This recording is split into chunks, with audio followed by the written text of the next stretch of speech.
That's the one thing about our audience. They always want a new guy to break through the glass ceiling. All you have to do is just be real. Allow me to reintroduce myself. I am the jabroni beating, pie eating, trailblazing, eyebrow raising, talking is done, you're out of your class, no sleep till Brooklyn, The Rock whips your ass. Woo! I wish you and King would quit talking. All right, so hopefully Skype won't crap out on me, which happens from time to time, which is always fun. Okay, so here we go. All right, welcome to Around the Ring, episode number 40 for today, Monday, October 26, 2015. I'm your host, Dave Brown. I'm joined this week by my good friend, Jason Blackwood. Thank you for coming in. How's it going, Jason? Good, awesome. Great to be on the podcast. Oh, great, thank awesome you. Love it. Thank you. I appreciate that. So Jason and I met years ago while working at this really shitty call center in Moore, Oklahoma called Convergys. For any of you who've been there, we feel your pain. And I think, if I remember correctly, you ended up being on the same team I was on. And our team leader, Crystal, had me sit with you when you first came out on the phones. And I noticed a Dead Kennedys tattoo that you had. And we started talking about music. Bonded over punk rock. Yes, good stuff. Good stuff. Yeah, that was a homemade tattoo that you did, right? It was actually one that a friend had given to me, but yeah, it was homemade. He'd given it to me. I was going through some vinyls, and I seen it, and I was like, yeah, Dead Kennedys, gotta have it. Love Dead Kennedys.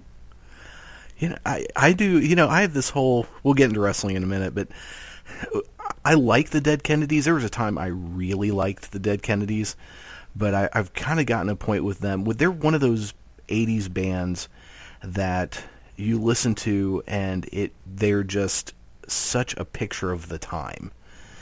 And sometimes I wonder how some of their stuff translates to a younger audience. I mean, I grew up in the 80s, so I know a lot of the references, but for kids who were born in the 90s, listening to Dead Kennedys records, I can't imagine how it makes sense. I mean, I guess it makes about as much sense as some of the really specific political music from the 60s that I've heard, that, in a lot of cases they're really good songs, but I don't get the exact references. Are you still a big Dead Kennedys fan? Oh, absolutely. Joe the Offer is the man. Whenever I actually heard, whenever I heard who Jerry Brown was, I didn't even know who the hell it was. I actually had to Google who it was. I was born in '87, so that was going on during, whenever I was still a wee little lad. Yeah, and that was oh God, no, that wasn't California Uberalis that was about him. That was the one that was, because basically they redid that song. They did it once about Jerry Brown, and then once about Ronald Reagan. And it was basically the same song. They gave it different titles. And what the Jerry Brown one was California Uberalis, right? Yeah. And do you remember what the Ronald Reagan one was called? I wouldn't say it was something like it was California Uberalis, but it had some kind of an alternate name. Yeah, the name is just not at the top of my head right now. Yeah, I think I heard that version first, because the first Dead Kennedys thing I ever got was Appetite for that was a Guns N' Roses record. Jesus, Bedtime for Democracy was the first one I actually ever got. I got that on tape. In fact, I bought that and Circle Jerks Group Sex on the same day. That's a good record, actually. That is. And Circle Jerks are another one. They're very, very much an 80s band. But that had some good stuff on it. Go ahead. Gotta love Keith Morris. He's a character. He is an interesting guy to listen to. If for anyone out there who has never listened to any 80s punk rock stuff or heard any of these guys talk, Keith Morris does some interesting interviews. He's a trip of a guy. Yeah. Yeah. All right. Well, last night was Hell in a Cell, and so before we go over the card, what was your overall impressions of the pay-per-view? I loved it. I had no idea that Del Rio was going to come out last night. That was a total shock to me, and got to give major kudos to WWE for keeping that one under wraps, because normally stuff like that leaks out, but this one, it didn't leak out, and they threw a swerve whenever they brought Zeb Coulter out, and it's in kayfabe that doesn't really make sense to me, because, I mean, wasn't he just trying to have him deported just a couple of years ago? True, but it is WWE. I mean, they tend to not acknowledge things that happened 6 months ago. I was like, oh God, Jack Swagger, please no. That was my first reaction when I heard Swagger's music hit. I was like, what the fuck? And then, Zeb wheels out, and Zeb's awesome. He is so good. And he starts talking, and then when he says Alberto Del Rio, my eyes about bugged out of my head. So I was I was like, that was crazy. Who knew? And what part of me was, I was excited because I was like, oh, holy crap, Alberto Del Rio's back. I didn't expect this. And then a second later, I got sad because I thought, oh, he won't be on Lucha Underground Season 2, or I won't see him in Ring of Honor anymore. He's one of those guys that he was so boring when he was in WWE last. I mean, just toward the end, he was so awful. And then he got fired, and then he starts showing up other places and looking at him like, holy crap, is this the same guy? Because he's actually really good. He got better in the Indies, I felt like. But, at the same time, he was probably allowed to do a lot more than what he was in WWE. I think so. And it looked a little bit like they were letting him keep some of that, the persona he's built up in the Indies in the last 6-9 months, however long it's been since he's been gone. So hopefully they will let him do that. Now, if they would just give him some new entrance music, because that music is awful. Yeah, and pretty stereotypical. Yeah, exactly. Yeah, and not that, I mean, from what I remember, his entrance music when I would see him on Ring of Honor and in Lucha Underground was also pretty, atypical Mexican type music. But they could come up with something better. They actually have decent music production.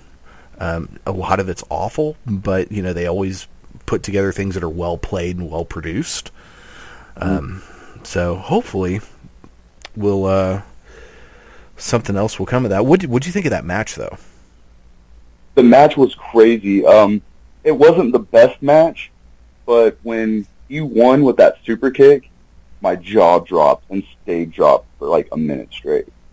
The fact that Cena went down, and that I haven't seen him use that finisher in a while, so that was what was even more surprising to me. But they're not going to let Cena tap, so I mean, I guess that's the appropriate way to end the match. Yeah, and that was a brutal kick. It looked like he about took his head off. Yeah, from what I understand, that same kick, it put Dolph Ziggler made Dolph Ziggler had a concussion over it whenever Ziggler dropped the heavyweight championship to him. I want to say it was 2013, 2012, somewhere around in there. Yeah, that's not surprising because Del Rio is a legitimate badass. He can, yeah, exactly. He'll F you up. So, but yeah, there was just no way the armbar was coming out because, for one, it just physically looking at John Cena's arms, you think it's going to take a lot for him to be able to lock that in. And two, it's John Cena. He doesn't tap out. I mean, ever. Now, did you see the pre-show match? I was actually at work, and I had it on my phone, and I had it going on the network. I've seen a little bit of it. It was, from what I've seen, it was a pretty good match. There's a pretty cool spot that Neville and Cesaro did that was just awesome, where, like, I think Cesaro was kind of like on all fours, and Neville just kind of jumped on him and did like a moonsault, or it was like a... Yeah, corkscrew moonsault of some kind. Corkscrew moonsault, yeah. Yeah, I actually missed it last night, but I went back and watched it this morning because during the pay-per-view when they showed highlights of it, I saw that. I was like, okay, I'm going to need to see this. And it was great. And Cesaro was so over. And kind of... we'll talk about overalls at the end of it, but it was honestly if not the best match of the night, one of the best matches of the night, in my opinion. When you have time, go back and watch it on the network. It's really, really good. Ziggler, Cesaro, and Neville got the win. Neville got to hit the Red Arrow, which is just a beautiful looking maneuver. But honestly, when it was funny because Cesaro was on such a tear and just kicking ass, and people were going nuts. The entire place was on their feet, and he tags in Neville for the Red Arrow, and it almost deflated the place. You almost got this feeling of, oh, we wanted Cesaro to finish this match, but I'm really hoping that WWE gets their head out of their ass and does something with Cesaro, because this guy is he's money waiting to happen. Well, hopefully they'll throw him in with a tag. Hopefully they'll throw him in and give somebody else to tag with him. I liked him with Tyson Kidd when they were doing their little tag thing. I thought it was great, and then Kidd got hurt and he's going to be out for a while. So yeah, Kidd will be lucky if he comes back, considering the fluke accident that happened, and they were. You talk about two guys who just gelled so perfectly together, and on paper, you would look at their careers previously, and at least to me, when they were paired together, I was like, what? Tyson Kidd and Cesaro? That's weird. I mean, I liked both of them, but they really gelled so well. I really, as much as I'd like to see Cesaro in another tag team, he has great chemistry with Neville. I would like to see him pushed as a single. One thing, though, I've noticed in, the Beast in the East special, after Finn Balor won the NXT title, when he was backstage, he was hanging out with Cesaro and Neville, and I thought to myself, that's a faction I want to see. Cesaro, Finn Balor, and Neville. Absolutely, sure. That would be great. Okay, so then next there was that backstage segment with Stephanie McMahon, Triple H, and Seth Rollins, joined by Corporate Kane, and then they basically bitched Corporate Kane out. That was one of the weaker things. It's like, okay, do we need this because we're wasting time for something? Oh, I think they were getting ready to drop the cell, probably. But you can still see they're really starting to plant those seeds of Triple H just about had enough with Seth Rollins. Yeah, and it's just that the whole Kane thing. It was, for some reason, I really liked it at the first, but it seems to kind of dwindle down on me a little bit. Towards the end of the feud, like whenever he pulled him under that ring, whenever he grabbed him on Raw when he came back as the Demon, he pulled him up that ring. It was great. Yeah, that segment. Yeah, I will say I have enjoyed the whole Corporate Kane, the smiley. I don't know what's going on. I've thought that worked.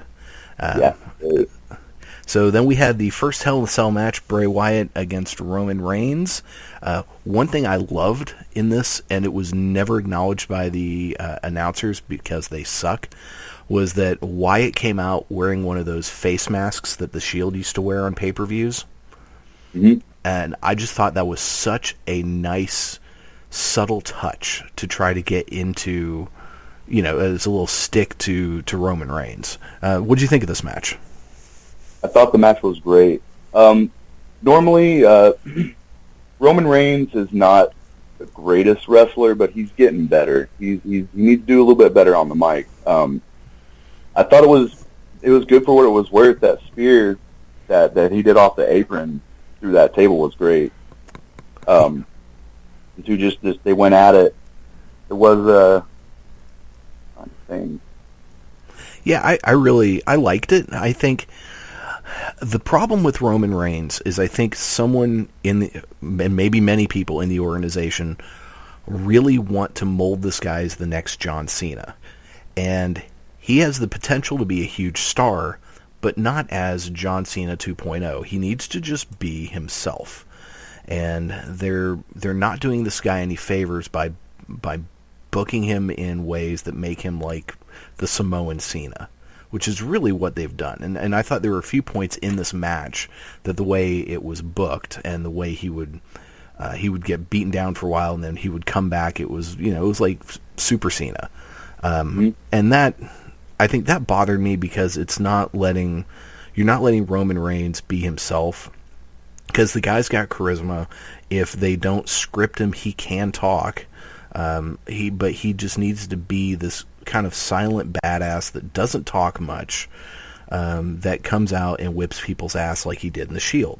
That's when he was the most over, because he was just this guy who was imposing. He didn't say much, and he effed people up.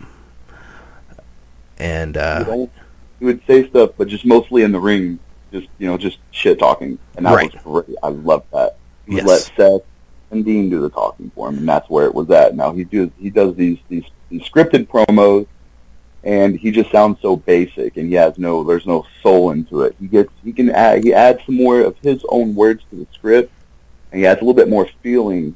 I think he'll end up being all right. Yeah. There've been a few. If they would just learn from what they've learned with the New Day, just let him be himself, because there was back months ago, he was kind of in a mini program with John Cena, and there was a "Let's go Cena, Cena sucks" chant going on when he was in the ring doing a promo, and he said something along an off-the-cuff comment about, "When I'm in the ring, you're damn right, Cena sucks," and it was beautiful. It worked really well, and I will give him credit. When they were giving him all those nursery rhyme things to say, like the "suffer and succotash" line, he did that. That was terrible, but I think he delivered it as well as anyone could have, because he did it in kind of this really over the top mocking way. And I thought that worked because he did it like that. Had he just given it straight, it would have been awful. There's a lot of money with this guy, but there were some small "Let's go Roman sucks" chants.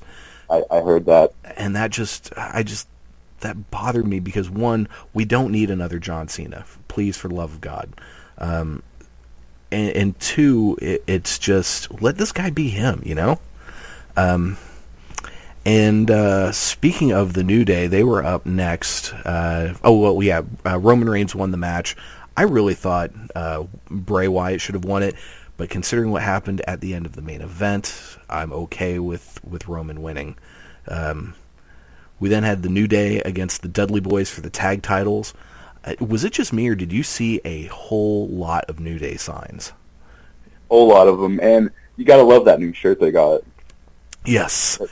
That shirt is awesome. I have to get that shirt. Yes, the three of them riding the unicorn. And and one of the best parts was when Kofi called Bubba Ray a Caucasian Kamala. Yeah, they started doing the pat in the belly. Oh my God, that was so funny. In my opinion, the New Day are the absolute best thing in WWE right now. Oh yeah, they always make me laugh. I love them. It's great because whenever they first came out, they were just so bad. It was so bad, that gimmick was, and then I'm sure, I don't know who it was in the back, but someone said, "Hey, let these guys do what they want to do." And I think I want to say it was it a table for three? Was a table for three? They said, where they basically had to fight for the right to go out there and do whatever the hell they wanted to. Yes, yeah, that was a great table for three. I loved it. Yeah, and speaking of, I did not bother with this week's episode because I'm sorry, I'm not watching The Miz and R-Truth, and I forget who the other guy was, talk for 30 minutes. I fucking hate The Miz. God. Anyway, back to this match. I thought they did a fantastic job without having Xavier there, because he's such the voice of that group, but they really pulled it off. The Dudleys, I think, did a good job. I loved the little Eddie Guerrero nod that Kofi did with the trombone, where he threw it at Bully and then fell down and pretended like he got hit. Yeah, that was great. There was another. Well, when Seth Rollins did the frog splash, that was another kind of Eddie nod that night. But that was really good. The New Day won, which is the way I think it should have been. Really, they need to, and I don't know how they do it, to make it not seem just completely awful and boring by the time it happens, but they need to let this feud go through TLC, and they need to have a tables, ladders, chairs match, and that's when the Dudleys go over. I agree, and I was just telling my friend that last night when we was watching it. I was like, man, this thing needs to go. It needs to go all the way to TLC because of course, it's the Dudleys match. So, and that's where the Dudleys actually need to go over. Yes. If the Dudleys even go over at all. But I mean, I like the New Day as tag champs, honestly. I do too. I mean, I think the division. Yeah, the Dudleys, in a way, it's like, okay, they're still really, really good. And in the ring, the botch from last night aside, they're overall, I think, better than they've ever been. But if they go over, it needs to be in a TLC match, and it's just kind of a token. Let's give them the 10th, tag title run. Just kind of, they did the same thing with the New Age Outlaws. Give it to them, and then have another new team come up and beat them. And you can have the New Day still in the tag title picture, but and I don't know. It depends on where after TLC, and I don't know where TLC is going to happen. But at some point, I could see them with the belts on the Dudleys. If they're in New York, have Cass and Enzo come out and challenge them, and that could be a great program. Oh, great. Yeah. But one thing I did really like about this match is the fact that even though it was kind of a screwy finish, the New Day won via pinfall. It was not a disqualification finish. So. Yep. Then we had the Divas title match, Nikki Bella versus Charlotte, with a stipulation of no one allowed at ringside. And one thing that cracked me up at one point when Charlotte's coming out, she just totally ran into the cameraman. Just, oh, go ahead. I was going to say, I seen that. Actually, I went back and rewatched it again last night. Yeah, this was a pretty good match. Better than... Okay, so Nikki Bella is not very good, but she's also not awful. I think she has come a long way in the last just year. And I think a lot of that is, and I'm speculating here, but I think she's seeing what these ladies have been doing in NXT and has said to herself, well, damn it, if they can do it, I can do it. Oh, shit. Hold on. Call dropped. One moment, please. I think Skype crapped out on me. Okay, well, now we are... Okay, we're back. Sorry about that. Yeah, Skype is a cool program, but it also fucks up a lot. Okay, so let's see here. Where were we? Oh, yeah, Nikki Bella. What are your thoughts on Nikki Bella? Well, I was going to say, I don't know if necessarily that if this was a good match, or if it was Nikki Bella having a good match, or if it was Charlotte carrying her. But I was going to say that ring apron spot that they did, where it looked like an Alabama slam into that side of that ring apron. That was a rough spot. I really liked that spot. Yeah, that was how Charlotte was walking after that. I don't know, that looked like it sucked. That's hard part of the ring is that ring apron. Yeah. The thing with these matches is one thing, and I think a lot of it is Charlotte was carrying the match. Nikki has gotten better, but whenever you see Charlotte wrestling any of the main roster women's division, with the exception of maybe Paige and Natalya, who I haven't seen her wrestle, but I can just imagine any of the other girls that Charlotte wrestles, or Sasha or Becky, whenever they wrestle these other ladies, they slow down.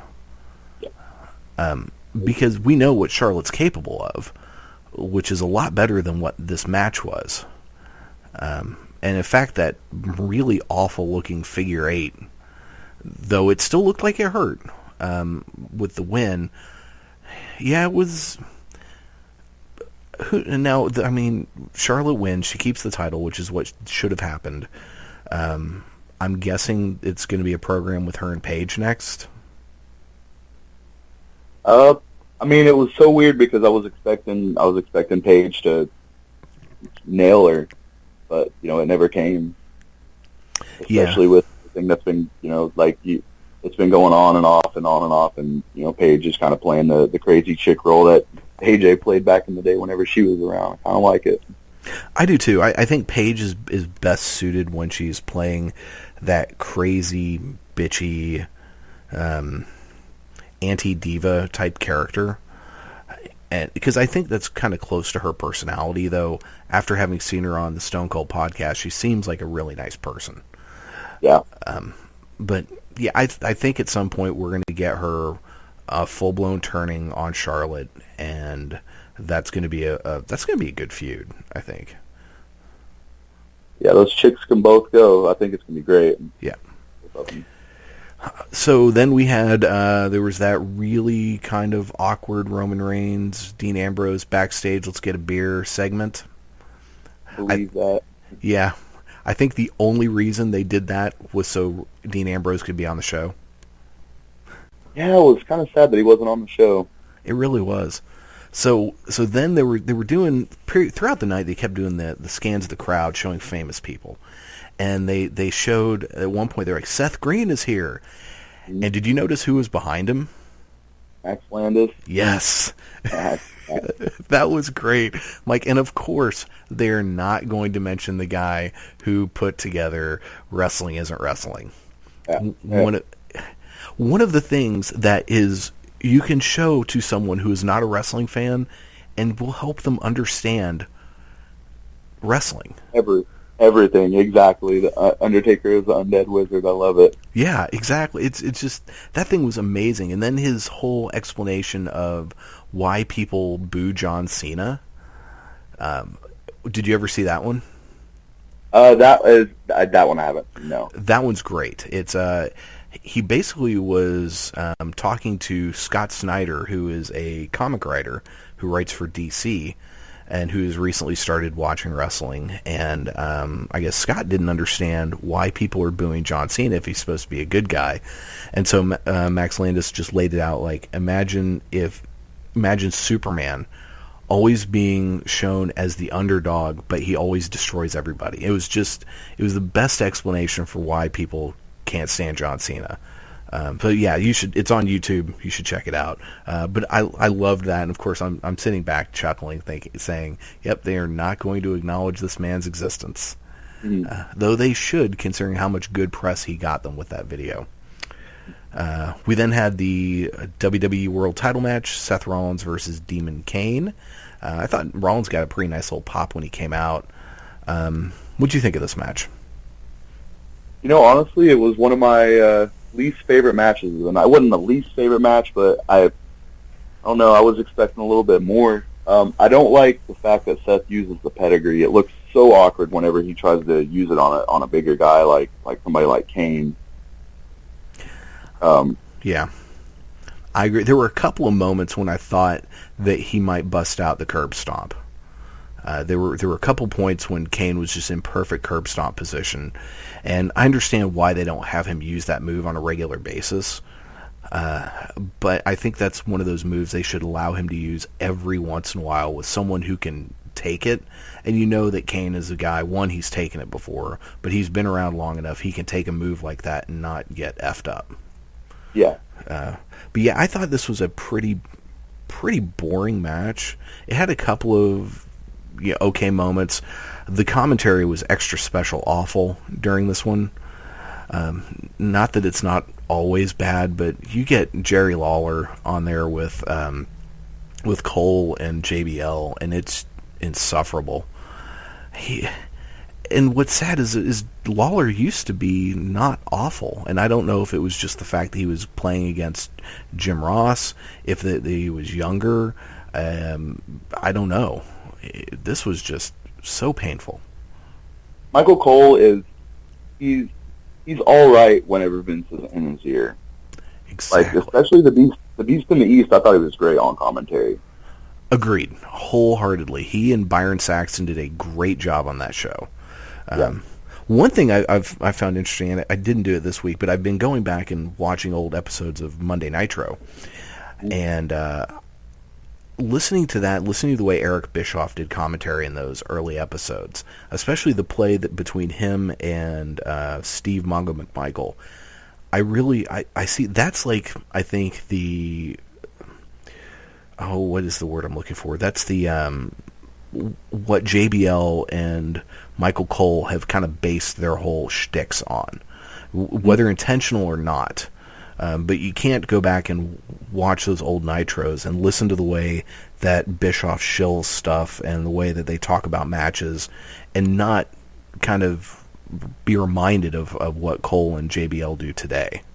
And that's not necessarily a good thing. Of course, they had Bobby Heenan on commentary too on Nitro, and that was like the best part of the commentary on Nitro, in my personal opinion.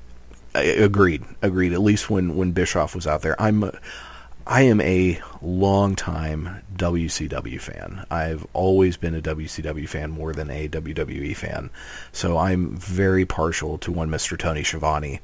I actually quite miss his commentary, even though it could get pretty bad. So I'm partial to anything WCW, as bad as it got at times. So there's that. We the best thing I think in this whole match with Kane and Rollins was that just picture perfect frog splash that Rollins does. Rollins got the win as it should have been. It wasn't bad. It wasn't good. It was probably, it wasn't the worst match of the night. That I think was the next match, but it certainly wasn't great.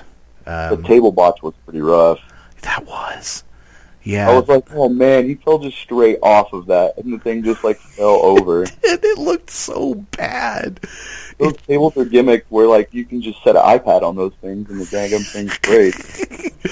And like I'm watching this, I'm thinking, wait a minute, you just pushed Sting off of the English announce table and through the Spanish announce table with the monitors and everything there, and it collapsed perfectly.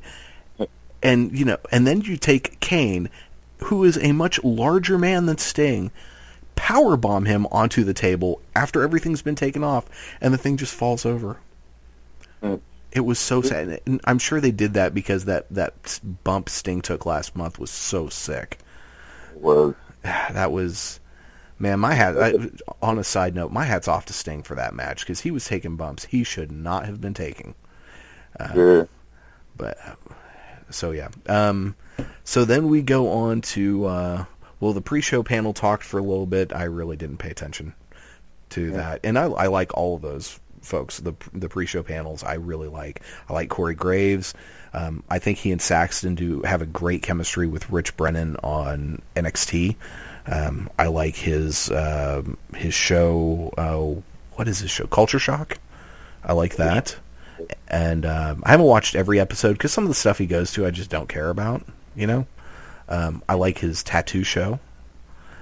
The Superstar Inc. Yes. Yeah, I have not watched. Well, let's see. I've watched the Seth Rollins episode and I've watched the Wade Barrett episode. And I mostly watched the Wade Barrett one because he made that reference to Manic Street Preachers, a band I kind of like. And I was like, holy shit, he likes Manic Street Preachers? That's freaking awesome. So I had to watch that. But, I haven't watched the one with Roman Reigns yet, but I would like to. I will at some point. I just haven't gotten around to it. Have you been watching Inked at all?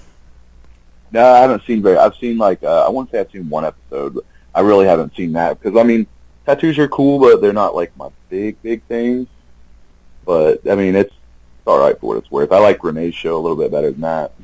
I do too. I love her. She's awesome. I did watch Unfiltered this week with Finn Balor, and that's another show. It depends on who she has on. Whenever she has movie stars on, I tend not to watch it. Yeah, when it's wrestlers, I'll watch it. Kevin Owens one was great. That one was fantastic. And how you could watch that and not walk away just liking Kevin Owens, I don't know. It's just, yeah. But then, speaking of, we had the IC title match, Ryback versus Kevin Owens. Was it just me, or did Ryback come out to a shower of booze? Oh, he came out to a shower of booze. Oh, it was brutal. Owens got a big pop. I think my favorite part of the match, though, was when Ryback had Owens up in that vertical suplex for a long time, and Owens at one point screamed, "Put me down." He started hitting him. Yeah, that was so great. He is just amazing.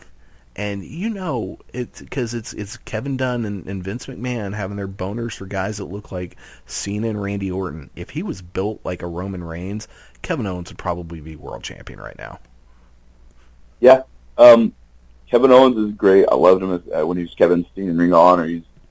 Whenever I got back into wrestling and I started watching Ring of Honor, he was the reason I watched Ring of Honor. He's great on the mic. He's a great wrestler, and he's fat.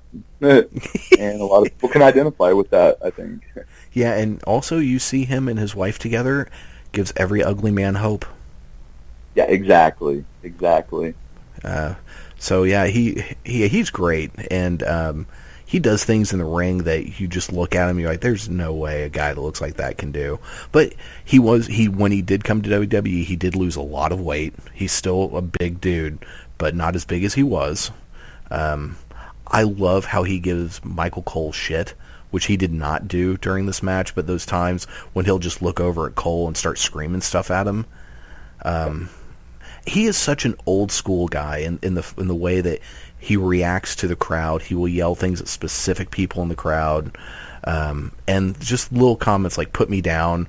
And there was one match where he went to pin somebody, and the ref counted, and he screamed like that was 3, or I know how to count. One count. Yeah, it was one count. It was great. It's those little things I think that make him so good. Dude knows how to work a crowd for sure. He does. And so here's my hope for Kevin Owens for the next however many months. They keep the IC title on him. I think they should keep it on him through WrestleMania. I think he needs to be in the Royal Rumble. He needs to be taking people out. At some point, like mid-match, he's one of the only people still in the ring, and Sami Zayn comes out. And they brawl, and Sami eliminates him. And that's setting up a feud which would end at WrestleMania with Sami Zayn winning the IC title.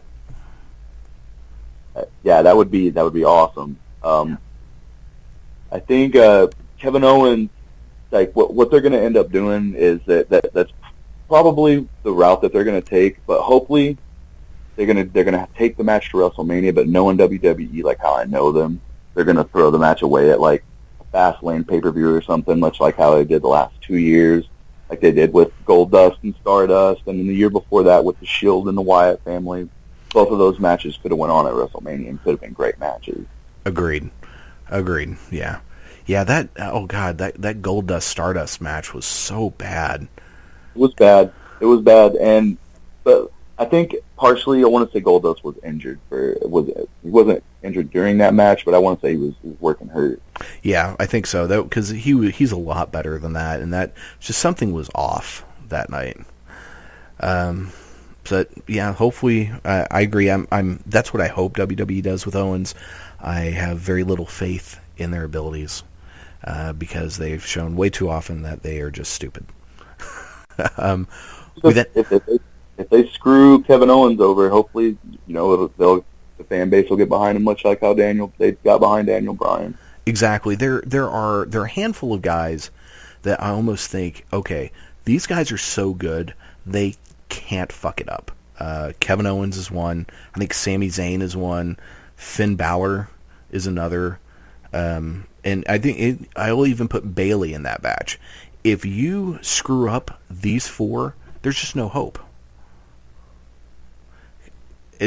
These 4 people are money, and if they screw it up, man, game over. Those guys, all those people that you mentioned, that's the future right there. Yeah, amen. All right, go ahead. I'm sorry. Oh no, go ahead. No, I was just gonna say those guys are they're the heels, they're future heels and faces of the company. I agree. 100%. So we then had the main event, the Brock Lesnar versus Undertaker in Hell in a Cell. One thing, and correct me if I'm wrong, but the announcers mentioned that Lesnar has only been in one Hell in a Cell match. Was that against Undertaker or was that against Triple H? It was against Undertaker because I don't think Brock's had any other match inside of a Hell in a Cell. He's had a match against Triple H inside of a cage match. Okay, that's where I got confused. Okay, so they mentioned the fact that Lesnar's had a Hell in a Cell match that he won, but they don't mention the fact that it was against Undertaker? What? I don't understand. Yeah, exactly. I don't understand the whole thought process behind that. Like, that was such a good and brutal match that you would think that they would mention it. I mean, and with how bloody and everything that it was, you would think that how both matches were. I mean, you would think that they would mention it, but they started Chapter 1 with WrestleMania 30 for some odd, weird reason. Yeah, I don't get that. I really don't get that at all. We then had, let's see, in this one, okay, sorry, am I getting scatterbrained? One thing I will say that kind of made me go, huh? Undertaker's guy liner was in full effect. Oh, did you see the dye job? Whoever did the dye job on his goatee needs to be fired. The mustache part was so much darker than the other part. It was bad. Yeah. Even as bad as that looked, he still looked 100 times better than he looked at WrestleMania 30.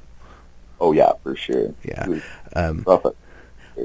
One thing I will tell you what, this match was so much better than I thought it was going to be. It was better than it had any right to be, really. And it was nice that the crowd finally came alive. Because there were kind of 3 times this crowd really got lively, I thought, during the night. One was during the opening match with Cesaro. They really got into him. 2 was with the New Day. They were really, really into the New Day. And then 3rd was the Lesnar-Taker match. And they woke up. They were on their feet. They were going batshit crazy. And it was a really good freaking match. Definitely match of the night, in my opinion. I would say I think that show was bookended by the 2 best matches, the opening and the main event. I think were the best things on there. It was great. I was surprised that there was blood. And man, Lesnar, just when he bleeds, he bleeds. Oh, go ahead. Well, from what I understand, did you see when the doctors came out? Yeah.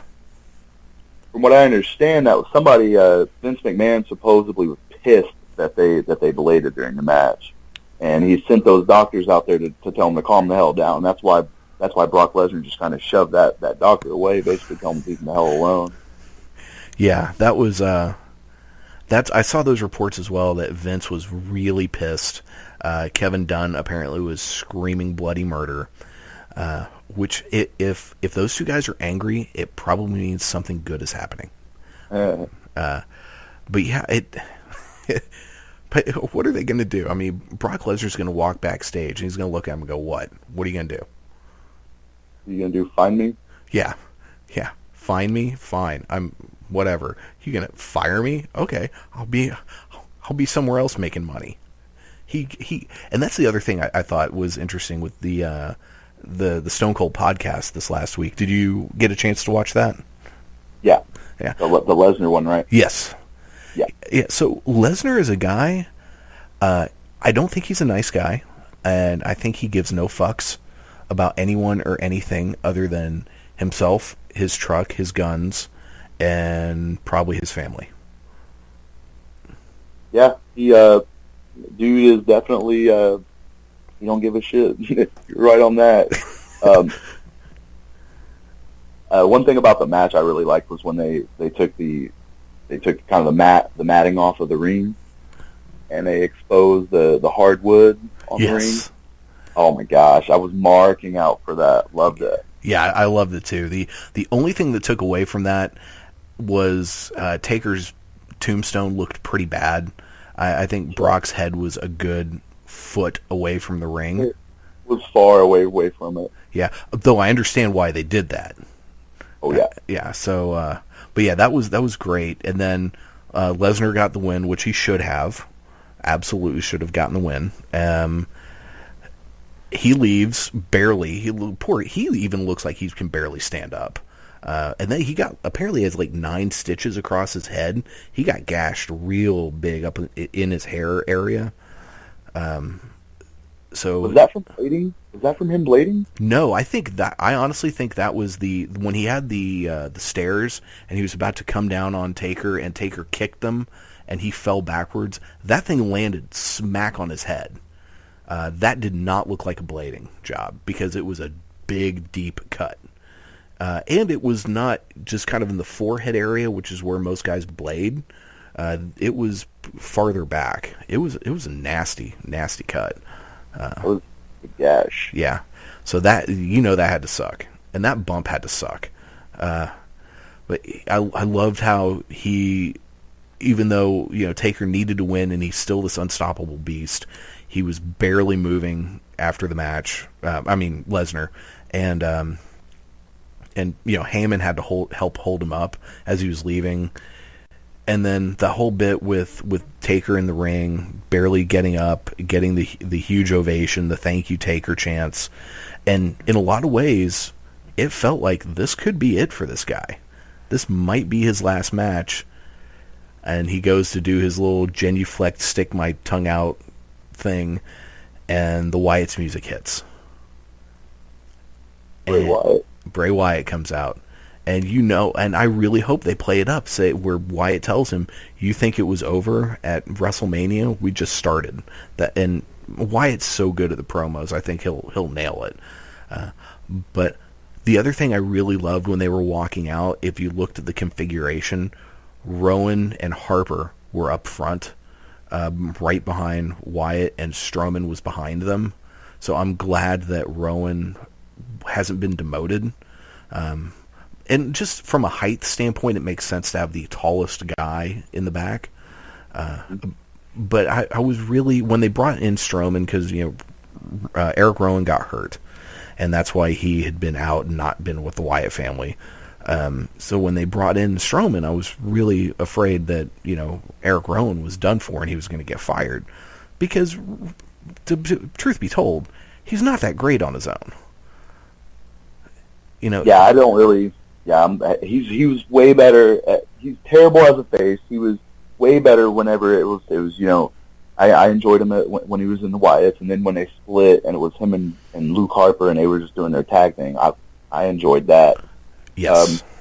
I like the fact that he's got an all right kick. I like the fact that the dude he has no cares about flying outside the ring, him or Luke Harper. Agreed. Yeah, Luke Harper's amazing.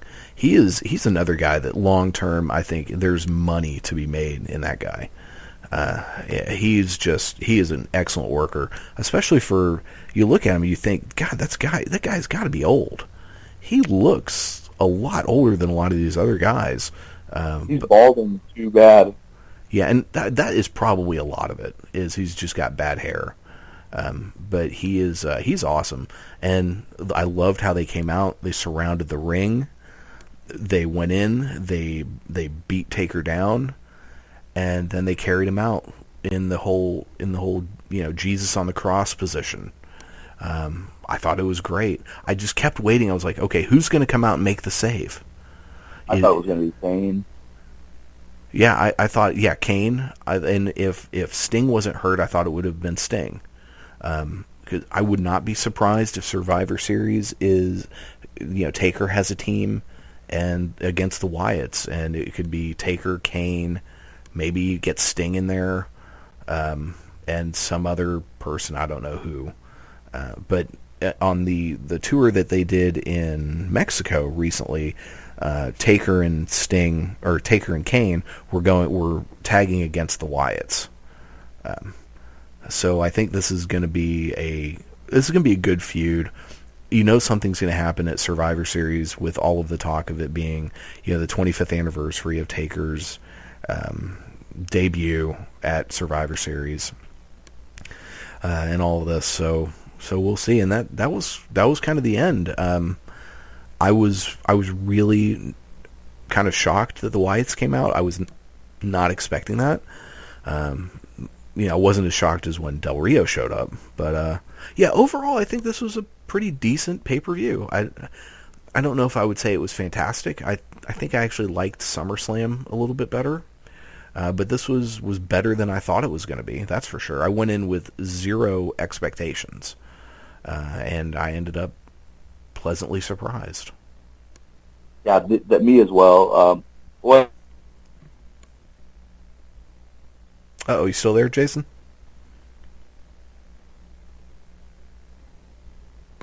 I think I've lost him. Okay, folks. Technical difficulties.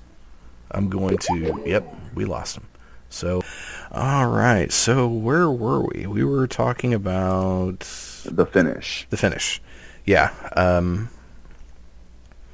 was going to say kudos to WWE for no disqualifications on any of these on any of these finishes last night. I agree. I agree wholeheartedly. That was nice not having a complete fuck finish on the show at all. Most of them were pretty straightforward wins. So I think that was good. Overall I think it was a good show. It'll be interesting to see what happens tonight on Raw, that's for sure. Do you have any speculation or what we might see on Raw? I'm wondering if Cena is going to be back. If he's going to end up having a rematch on Raw or not. What's going to happen with that? Because supposedly he's supposed to be leaving, going on extended leave for a little bit of a time. It's going to be interesting to see what they do with Del Rio for sure. Yeah. I'm not expecting Cena to be there. I could be completely wrong, but I think his vacation has started. He's doing a TV show or something. Who knows? Maybe we won't be seeing Nikki for a while either. Maybe she'll go off with him so he can pay her bills. I don't know. But yeah, Del Rio. One thing that, since we didn't talk about last week's Raw or SmackDown, I did want to talk about was the debut in WWE of Tyler Breeze. Even though he'd been on Raw once before, leading into the NXT Takeover Fatal 4-Way event. They had a tag match of Sami Zayn and Adrian Neville against Tyler Breeze and Tyson Kidd on Raw to hype up that show. So he's been on Raw before, but he comes out on SmackDown on Miz TV, and he's paired with Summer Rae. So what'd you think of that? I was kind of hoping maybe that they wouldn't have put him on SmackDown. I mean, not a lot of people watch SmackDown, so I mean, people that watch wrestling like us, we watch SmackDown. But I mean, I was not expecting Tyler Breeze at all to show up on SmackDown that night. Overall, it wasn't a bad segment. Yeah, I wasn't expecting it either, and on a week-to-week basis, I don't generally watch SmackDown unless I hear of something like a big segment or I hear that Cesaro had a really good match. I'll watch certain parts, but even this episode, I watched, I think, up through that segment, and then I stopped. Because, I watch a ton of wrestling, and sometimes I want to do other things. But yeah, I when I first saw all the pictures of him, that started coming out on late Tuesday night, early Wednesday morning, my initial reaction was, oh shit, because they have not done a really bang up job with NXT folks.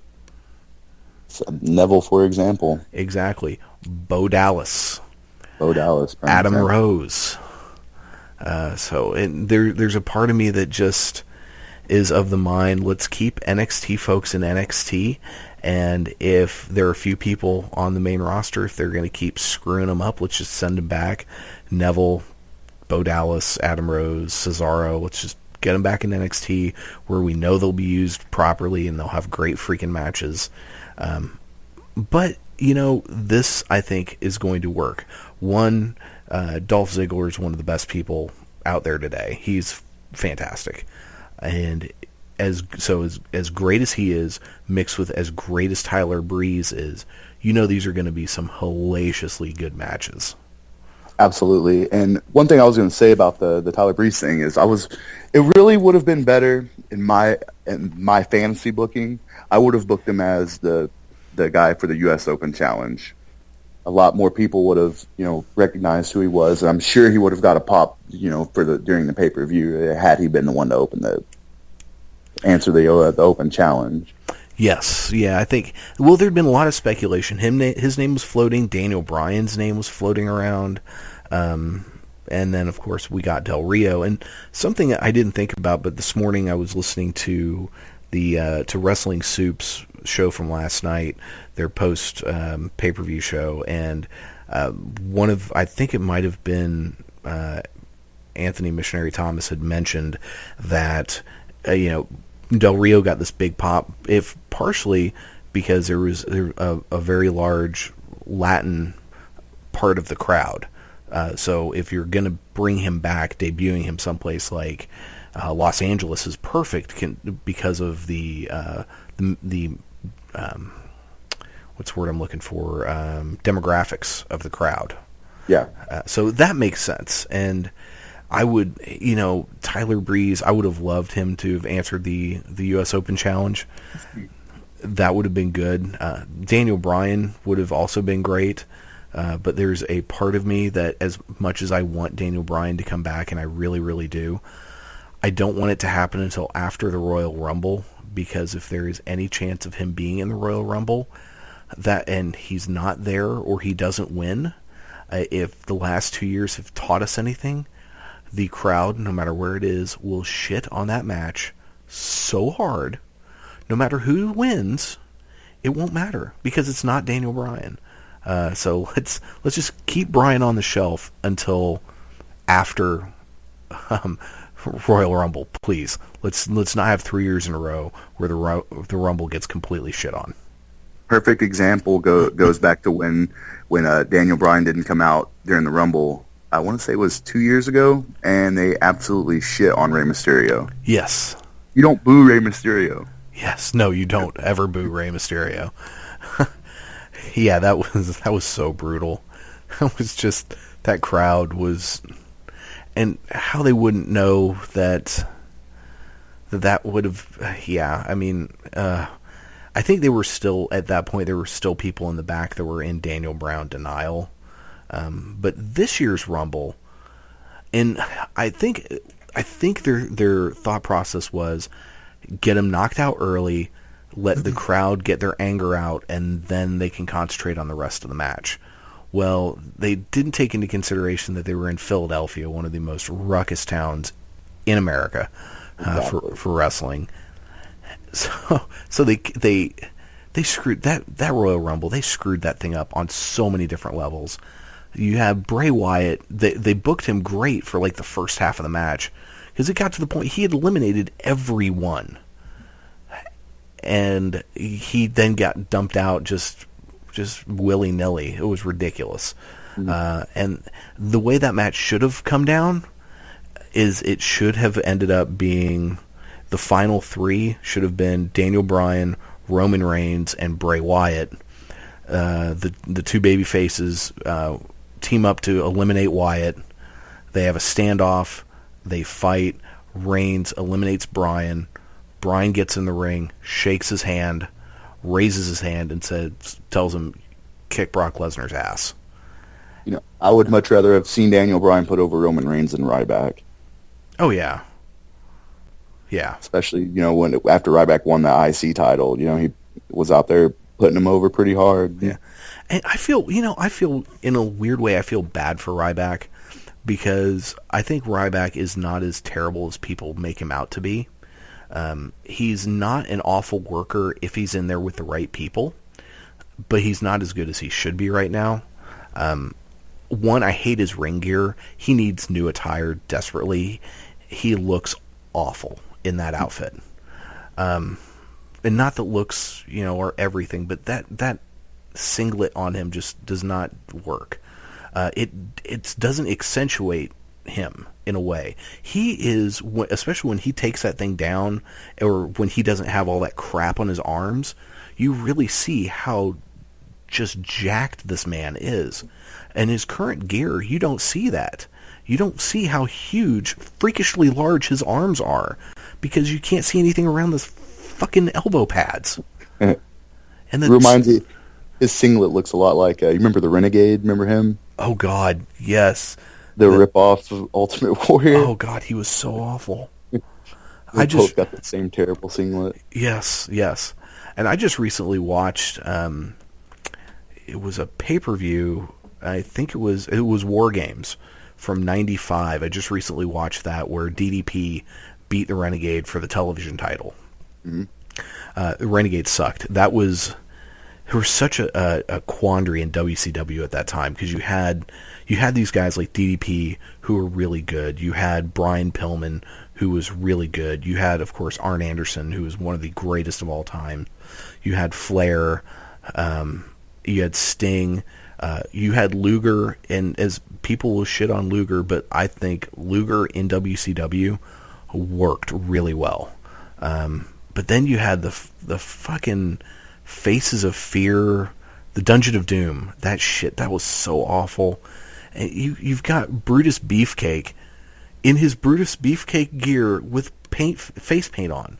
It's like, motherfuckers, we know that's Brutus Beefcake. Where are his clippers? Yeah, he was never. The only time Brutus Beefcake was worth a shit was when he was teaming with Greg the Hammer Valentine, which is interesting. The only other time Greg Valentine was worth a shit, and their feud against the British Bulldogs way back in the day. But I digress. So we're Tyler Breeze. So I forget where we were. So this will we were on Tyler Breeze. Tyler Breeze. Tyler.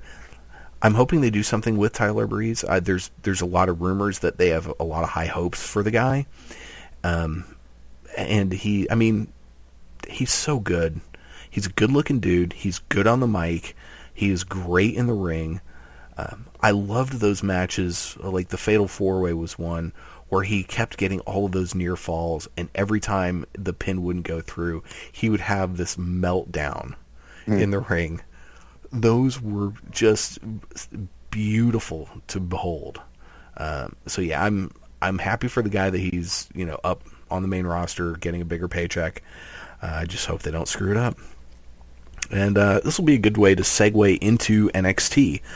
So before we talk about NXT, the WWE did debut a new show, even though it's supposed to have debuted last night after Hell in the Cell.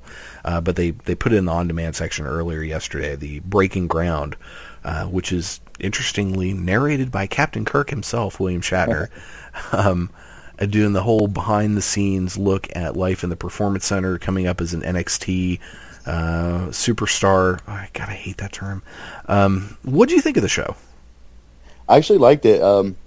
It's really cool that they're showing a lot of the back, behind the scenes stuff. I thought it was great whenever Jason, I can't remember his damn name, Prince Albert Tensai. Yes. Jason Albert, is that his name? Jason Albert? I think so.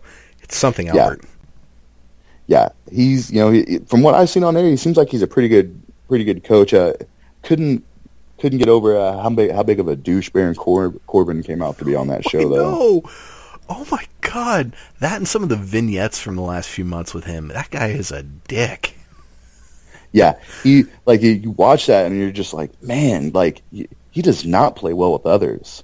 No, he does not. And but that there are people in management that are just looking at that guy and just licking their lips, just waiting for him to get to the point where they think he's good enough to bring him up, because they just see money with that guy. And it's possible. I mean, he's got the look, and he's getting a lot better in the ring. But yeah, he does not play well with others. I loved the part where he was doing like chin-ups or pull-ups or something, and Albert said to him something about working on his abs, and he says, "Does it look like I need to work on my abs?" That was great. That was some nice ribbing back and forth. The one thing that really kind of stood out to me as unintentionally sad is the fact that they really highlighted Devin Taylor a lot on the show, and they just recently let her go. Yeah, I didn't understand that. That was kind of odd, and I thought it was, you know, I she kind of has a weird style of interviewing, but I kind of like the whole Dana Brooke thing where she would go and pat her on the head, and she wanted to be a wrestler. It seemed like, so maybe they were, before she was going to leave, she was training maybe to have a match with her or something. That could have worked out all right, I think. Yeah, I think that I agree with you 100%. She was, people would give her shit because she would always ask wrestlers how they feel. And she was, I liked her in her interviews in that she was just doing things different than a lot of the other interviewers would do, even though a lot of times it was really sappy and whatnot.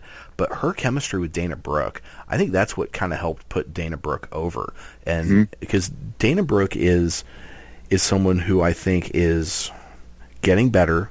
She's obviously not a long-term wrestling fan, but she's even though she's in a, she's some kind of model, a bodybuilder, I think. Yeah, something like that. So she's not like Eva Marie in that she's just a model coming in trying to do this as something. She's actually has an athletic background. That flip thing that she does when she walks out to the ring always looks cool. Yeah. She's a pretty good talker, and she's naturally hateable. So I think there's a lot of potential in her, and I think we saw a lot of that with her interactions with Devin Taylor and the patting on the head, which I'm going to miss. Yeah, I just remember, normally I don't get pissed about a lot of things, but just seeing stuff like that just kind of pisses me off, and that's a good thing to get heat like that, I'm like, how condescending. Oh, hated it. Yes, exactly. The other thing, though, I will say about Dana Brooke is they need to just give her back her actual natural blonde hair, because that platinum stuff is scary. Mm-hmm. There are a couple matches she had come out and she looked just like a streetwalker, and I was like, oh, whoa, that's not flattering, because I mean she's a pretty girl, but they made her just look like an absolute whore, literally. Like I'm down on, May and Southwest 29th Street. I just got my meth and I'm going to go for a hooker. So anyone in Oklahoma City will understand that reference. Such a shitty part of town. Oh, my brother used to live over there. Very scary. Anywho. Yeah, I thought it was a really interesting show. I love the behind the scenes stuff that WWE does, and they do, for as bad as their Raw and SmackDown have been in the last few years, their documentary stuff is always top notch. So I thought this was really good. I love the stuff with Apollo Crews, who I just like anyway. We'll talk more about him here in a minute. But yeah, it was the guy, Tony. He's got the Italian name, Scab, something like that. Yeah, for some reason I want to call him Spicoli, but I'm thinking of a guy who died back in the 90s, who did the Death Valley Driver, and they called it the Spicoli Driver. Yeah. God, I'm dating myself. Anyway, that guy was also, he seemed like a grade A douche. Yeah, what I liked about that show was they show that, that him or I can't think of that chick's name. Yes. Two probably will never make it to NXT or, to actual TV or anything like that. So it's cool to see that other side of NXT. Yeah, I agree. It would be really interesting to see how different that show would have been had Bill DeMott not left. So I think it's been a very good thing that he quit / got fired, whatever happened. Because I think Prince Albert is a much better fit as a head trainer down there. He and Sarah Del Rey are both, they're much more positive. They will give negative feedback, but they're trying to build these people up, not tear them down. Where I think DeMott had a very militaristic way of doing things. Like, I'm gonna destroy you to rebuild you in my image. Which is hilarious considering, Hugh Morris was such a huge star. Won so many titles. Yeah, I remember Hugh Morris from back in the WCW days. He's the sacrificial lamb, Bill Goldberg's first victim. Very first one. Yeah. But so NXT opened this week with highlights of the Battle Royal. What'd you think of that Battle Royal from last week, the week before? The Battle Royal I thought was great. I like the way that they actually gave it some time. And, I was fully kind of expecting Joe to win it. But, Joe ended up getting taken out, and they gave it to Apollo Crews. I thought it was all right. And I think that, him and Finn Balor are probably going to end up putting on a really good match. I agree. I think most people went into this assuming that it was Joe's to win. The other kind of thing is the only people that got actual traditional intros were Joe, Corbin, and one other person who I'm forgetting. Oh, Rhino. Were the only three that got to come in with their entrance music and the whole nine. And, I understand you're not going to have 30 guys come out. I mean, you probably could because it's not live, but still, that'd be boring as hell for the folks in the audience after a while. So I'm, just on the one hand, they're setting up the psychology of saying, okay, it's going to be one of these three guys because these are the guys who got their own music. And Apollo Crews was not one of those guys, so I loved that he ended up being the winner. I really liked that Blake and Murphy were in for the vast majority of it. I think those two guys get overlooked a lot, and they have really come into their own with Alexa Bliss on their side. But yeah, I think having Apollo Crews win, I think was the right way to go. He and Balor are just going to have just a phenomenal match. And Apollo Crews, that's another guy, the folks up in WWE are just sitting there waiting. It's like, when can we have him?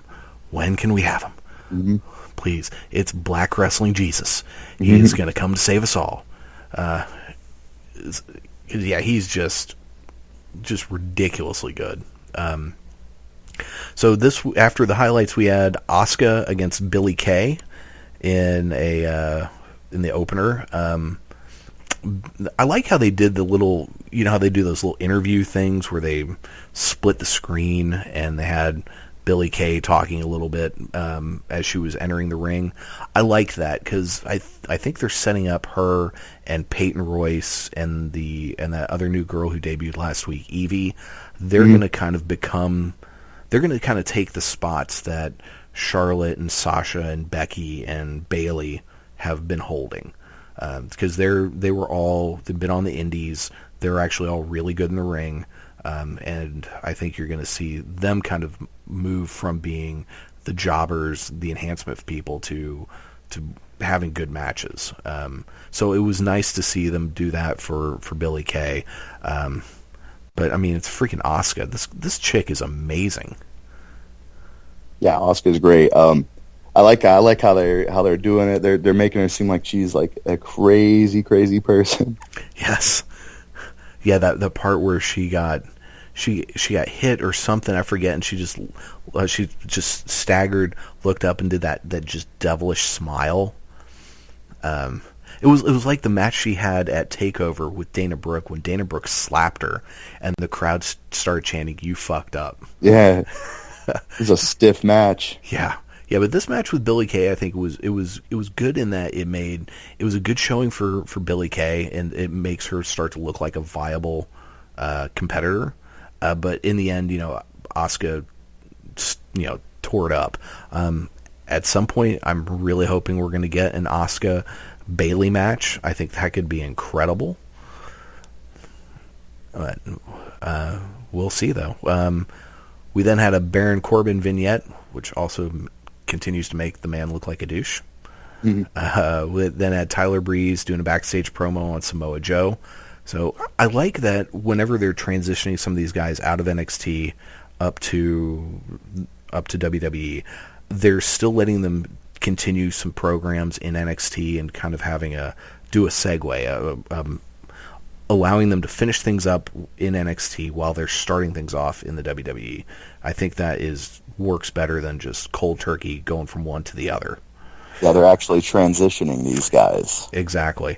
And I tell you, I'm looking forward to the Breeze Joe feud. That has so much potential. then we had tag match Enzo Amore and Colin Cassidy against Dash Wilder and Scott Dawson. So, what do you think of these teams? I really like Enzo and Cass. You gotta love Enzo on the mic, no matter what. I still, for the life of me, do not understand why they did not at least give those guys a match at TakeOver Brooklyn.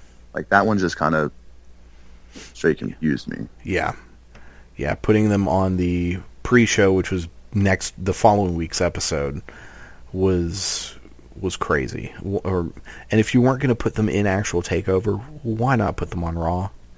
You know that crowd would have just gone bonkers.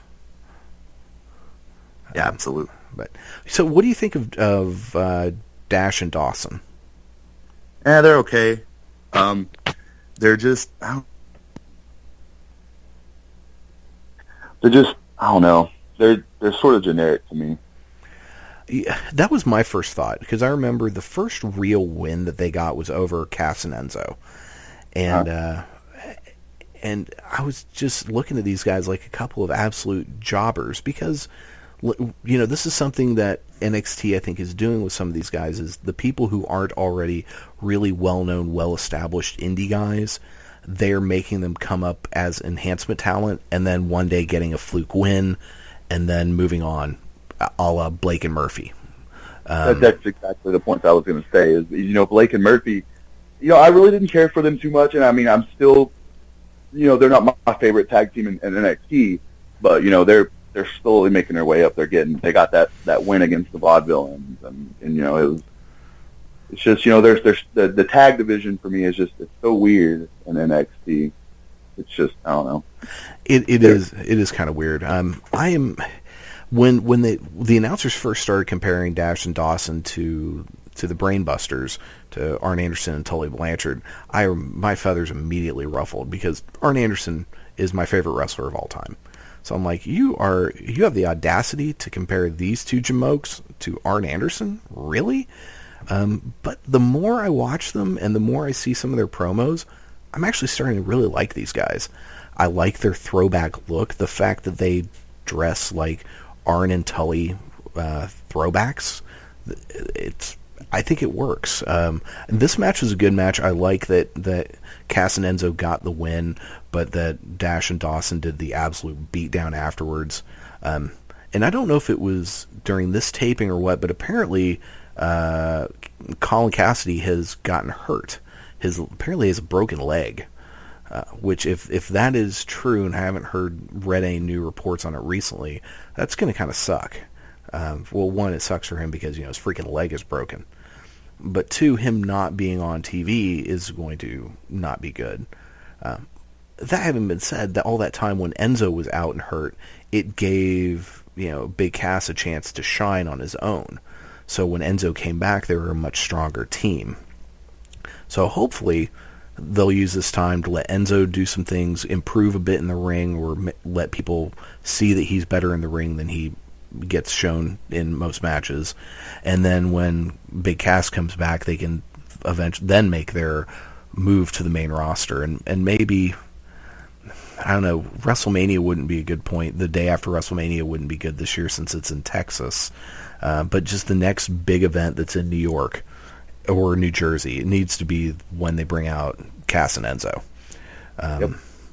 But yeah, that was the only other thing I will say about Dash and Dawson is their music is awful. Blake and Murphy's pretty awful. Yeah, but it fits them. Yeah. It's awful, but it's not cringeworthy awful. It's Dash and Dawson's music is just, it hurts my ears. We then had a Rhino vignette. I like the little Paul Heyman audio that they put in there. Then there was an Eva Marie promo from Paris. Okay, I just gotta say, she is awful. She's terrible. She is awful, and I'm sorry, I don't get it. I don't think she's pretty. She looks like a baseball glove. I love the amount of heat that this woman gets. Yes. Yeah, but it's bad heat, though. It's please fucking go away heat. But And she just, her trying to get these lines out was so painful. You know, I've seen 12-year-olds act better than this. Just so awful. Yeah. But apparently she had a match with Bailey at a house show recently where that was pretty good, and the crowd was chanting "Eva's learning," which had to be hilarious. I bet that was just super funny. And you know, I hope she does better. It would be really cool if she did, if things finally started to click and she did suck in the ring. I just don't foresee that happening, you know? She had a good teacher, Brian Kendrick's teaching her. She's got a good teacher. It's just, you know, it's really on her. You know, she's got I think, what is her finisher? The slice bread number 2? Is that her finisher? Yeah, it is. Yeah, it's... I don't know, my thing with her is whenever she's in the ring, she does some moves pretty well, but she always looks like she's afraid she's going to break a nail or mess up her hair. And that's the problem, because she's probably too worried about being pretty all the time. Exactly. You need to be able to get down and dirty and to have a good match. Look at that Iron Man match that Sasha and Bailey had. By the end of it, they were so spent, they didn't care about their hair. Poor Sasha looked all toe up. I mean, it was just, and it was amazing. So then we had kind of the big thing of this night. Danny Burch came out, who he's just an absolute jabroni.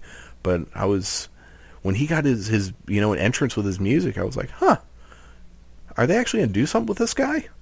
And he got his own entrance. Yeah, that was shocking.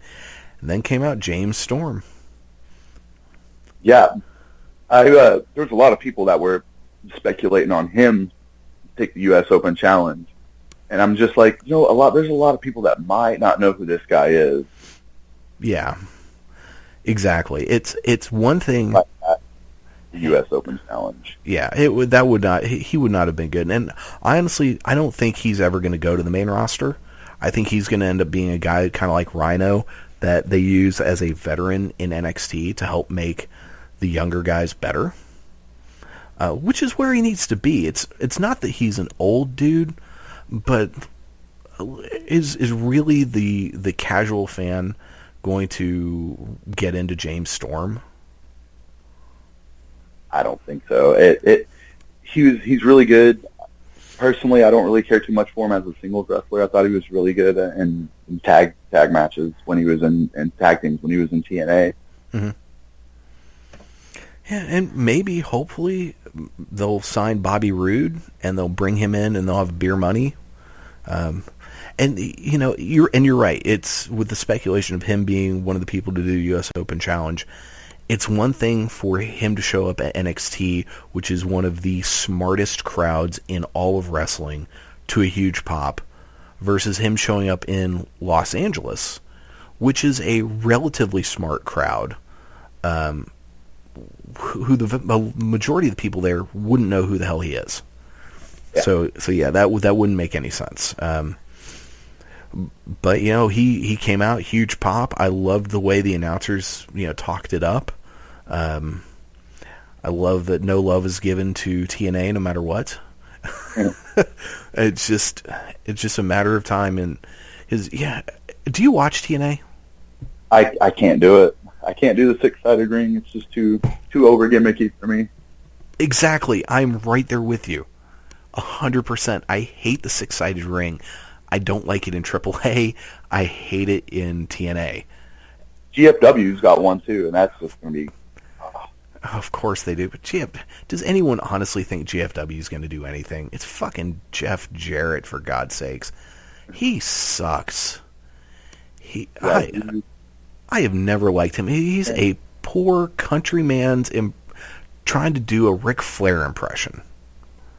Oh, that costume he used to wear was god-awful. Oh, God, yes. Oh, man. Oh, he was so terrible. And he acts like he is the bee's knees, man. Like he is the shiznit. And no one cares, dude. You were only a world champion in WCW because Vince Russo had a hard-on for him. He was only... Oh, go ahead. No, I was gonna say because there was really no one else that was really worth. I mean, I guess Booker T would have been a way better choice than Jeff Jarrett, but you got to think the roster was pretty thin at that point by the time he was champion. Oh yeah, because around that same time, they put the title on Sid Vicious. Oof. Yeah, and I always kind of liked Sid Vicious, but you never make him your world champion. WWF's darkest days when they were just getting their ass handed to them in the Monday Night Wars, before DX exploded and all of that, who was their world champion? Sid Vicious. Oof. Yeah, exactly. Oof. You just no. So yeah, I expect nothing out of Global Force Wrestling. It's a slightly better name than TNA. TNA is the worst name ever for a wrestling organization. It's fucking terrible. Well, let's call it tits and ass. That's how much of a redneck do you want to be perceived as? So yeah, here's my hope is that as TNA starts to go out of business, which I don't want it to, I want it to do well. But as TNA goes out of business, I'm hoping that some of the brighter spots in TNA end up in NXT. EC3, Bobby Roode, I would say Drew Galloway, but they WWE screwed him up so bad the first time. He shows up back in WWE, whether it's in NXT or on the main roster. Heath Slater is going to show up right beside him, and then it's all over for the poor guy. Almost 3-man band. Oh God, they were awful, so awful. Oh, I hate Heath Slater. He sucks so bad, and I hate to see Drew Galloway with all of the goodwill he's gotten since leaving WWE. I hate to see that go away. And in some cases, some guys just flourish in different environments. And Galloway is a guy who's shown that he is much better off not being in WWE. So, are there any folks in TNA right now that you'd like to see? Another one, Gail Kim. I'd obviously love to see her back in WWE. I wouldn't mind seeing Bobby Lashley back. Yeah, he would be a good one. He's great. I do like Bobby Lashley. Just like you were saying, EC3 for sure. I do not like Spud. He's awful. Spud's always, terrible. I like Eric Young, but I don't think he would be a good fit. Especially with what they have him do now. Eric Young, back when he won the world title off of Magnus. Oh, Magnus, well, he's not in TNA anymore, but Magnus would be another guy I'd love to see in NXT. But yeah, Eric Young, with whatever they've had him doing now and that ugly-ass tattoo he got, I don't know. It's just not working for me. To his credit, though, Eric Young is a really good wrestler, though. Oh, yeah, he is. He is a great wrestler. I'd much rather I'd rather see him end up in Ring of Honor and New Japan. For sure. He could definitely put on some good matches in Ring of Honor. I know that for sure. Oh, yeah. Okay, so we then had, let's see here. One thing in that James Storm match, I liked the "You Belong Here" chants. I thought that was pretty cool. There was then a really good Apollo Crews video package vignette thing, building up to his title match against Finn Balor in 2 weeks. And I guess there's going to be part 2 next week. It seems like these are kind of like that 3-part thing they did with Finn Balor a while back, and that was cool. The one thing that really stuck out to me, though, and this is how much of a nerd I am, there were some of the matches that they were showing from Evolve with Apollo Crews. There was one that he was fighting Roderick Strong. I was like, holy shit, Roderick Strong's on WWE TV. Yeah. We'll never see that again. I would love to see that guy in NXT. I would too, and in fact, we'll kind of we'll do a wish list here after we go over the in between NXT and talking about Ring of Honor this week. We'll do that here in a second. But this was a really good video package. I think talking Crews up. We've already mentioned before he's going to be a huge star. There was then another Nia Jax vignette, which they actually weren't afraid to show what she looks like in this one, since she has debuted. What'd you think of her debut? I loved it, and I love the fact that they are putting spotlight on women that are not, supermodel type looking women. Which Bailey, she kind of has an average body type. I mean, probably above average, fat and stuff. But like the thing is Nia Jax is great because she's a big chick, and I love that bear hug. That bear hug. You don't see women putting that on anybody anymore. Yeah. Throwback, old school, and I love it.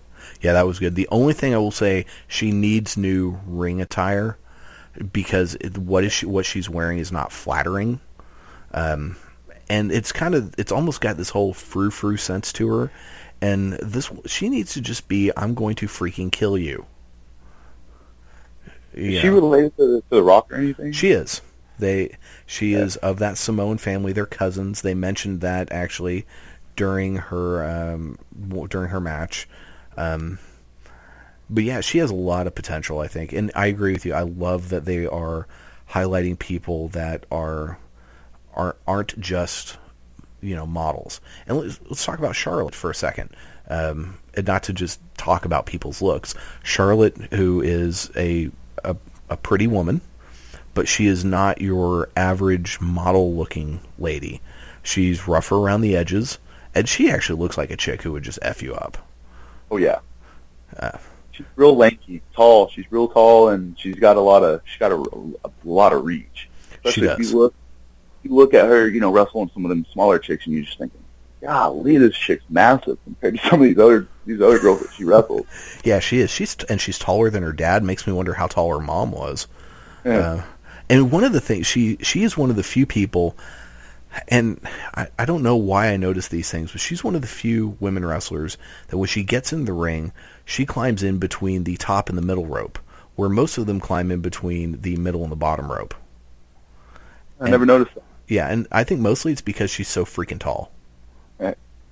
And that's something I always wonder. I'm like, why are you, and even some of them, Alexa Bliss going through there. Yes, because she's a freaking hobbit. Okay, that makes sense. But some of these girls aren't that short, but maybe those ropes are a lot taller than we realize, because you see people like the size of Kane in there, and you're like, oh, those ring ropes aren't that tall, and then you see someone in the ring who's actually like closer to your own height, and you're like, oh, their head barely goes over the ropes. Speaking of Alexa Bliss, she had a match against Peyton Royce. Peyton was super, super over in this match.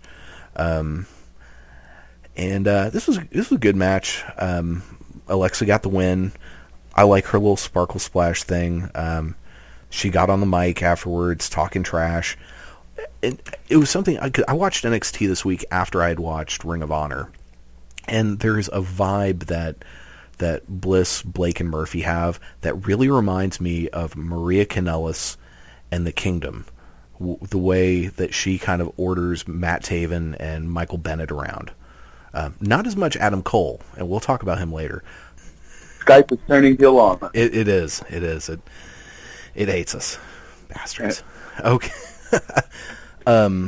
Okay, so what I was saying, that the whole... God, I'm out of breath because I had to run downstairs as my house phone was ringing. Damn it. God, being fat, the burdens. People just don't understand the struggle. Yep. They really don't.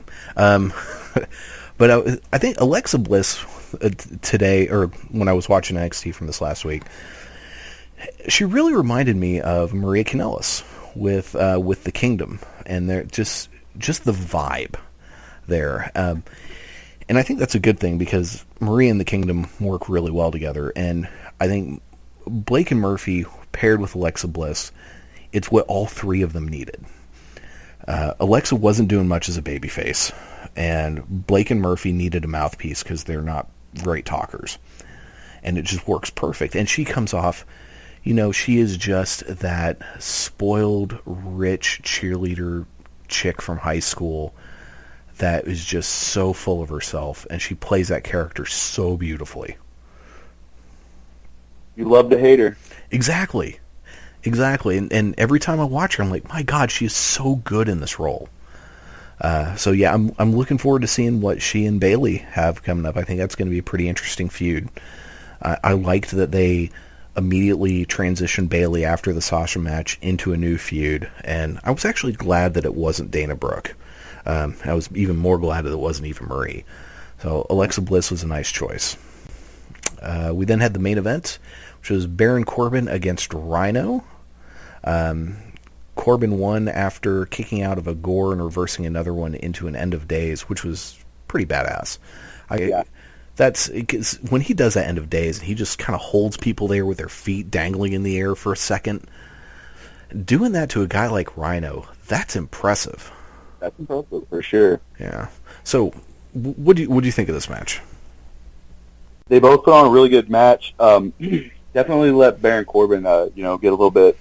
He got to work with somebody that was, really good in the ring, anyways. And they're both big guys, so both of their big guy styles, they both kind of clash really well together. Like you were saying, I was going to say that myself, was that reverse, the counter into the end of days was just epic. Loved it. Yeah, that was good. I think one thing that has really helped Corbin a lot, doing the tag team, the Dusty Rhodes Classic tournament with Rhino, and then some of the matches, the longer matches he's been having, is just the fact that he's been in longer matches. Those squash matches were fun at first, and the crowd was really into it, and then they completely turned on Corbin and just did a big fat poop in his mouth, because it was boring after a while. Let's have a 30-second match. Yay. Bill Goldberg had the same problem, in WCW. So I think Corbin working with Rhino has been great. It's improved him a lot, because he is a whole lot better in the ring now than he was, 6-9 months ago. He had a match against Neville in the number one contenders tournament for the NXT title that he lost, and he just did not look that great in that match. And he looks so much better now. So that was, I'm with you. I think this was a good showing. It wasn't the most exciting match in the world, but it was pretty good. I enjoyed it overall. And then the show ended with a Samoa Joe backstage promo on Tyler Breeze. I'm looking forward to that. So yeah, is that next week? Are they having their match next week, or is it later on? Well, you never know with NXT, because they're kind of like Ring of Honor sometimes. Sometimes they're, after the takeover or, after the pay-per-view, they wait like a week, and then they show like the aftermath of it. Yeah. You never really know with NXT. True. And speaking of Ring of Honor, we'll jump right into to Ring of Honor. So yeah, something that Ring of Honor in so many ways reminds me of what wrestling was like back in the 80s when I used to watch it, before Monday Night Raw and all of this, back when you were a wee little laddie in the diapers. When shows were taped very far in advance, and there would be a pay-per-view or something, and they would say, we'll tell you all about it next week, for like 3 weeks in a row. Mm-hmm. And then they finally caught up to the point where, okay, we've recorded new stuff after the pay-per-view matches happened. And so that, it reminds me of that, and that's not a bad thing. But it always, those first couple of weeks after a pay-per-view are kind of throwaway, because it's a lot of times not matches that really push any storylines farther, unless it was someone who was not in the pay-per-view. Not that it's bad, because I have yet to see a bad Ring of Honor show. But does that make sense? Yeah, I get what you're saying, and just one thing I was going to say was I loved it whenever they had Adam Cole and Shinsuke Nakamura in the main event. It was about 3 weeks ago. Yeah, that was awesome. Oh my God, that was such a good match, and that was the when they were first hinting at what Adam Cole had done to Kyle O'Reilly, but they wouldn't say anything. And there was a point when the crowd was so into Adam Cole. He's so over. And then he did the whole arms gesture, flipping the bird thing to the crowd at one point, which was a nice little touch. They have something in Adam Cole. That guy is just amazing. And he's one of those guys, if I had, the keys to the NXT kingdom and I could sign anyone, he'd probably be first on my list to sign. For sure, Adam Cole's great. Yeah. You never know what's great about him is you never know what the dude's gonna do. You never know if he's just kind of when he turns his back on somebody, it's epic. When he joins somebody, it's great. It's just like how he did the whole Future Shock with the Kingdom thing. I love that whole thing. Oh yeah, that was great, and I love there was when that first kind of happened.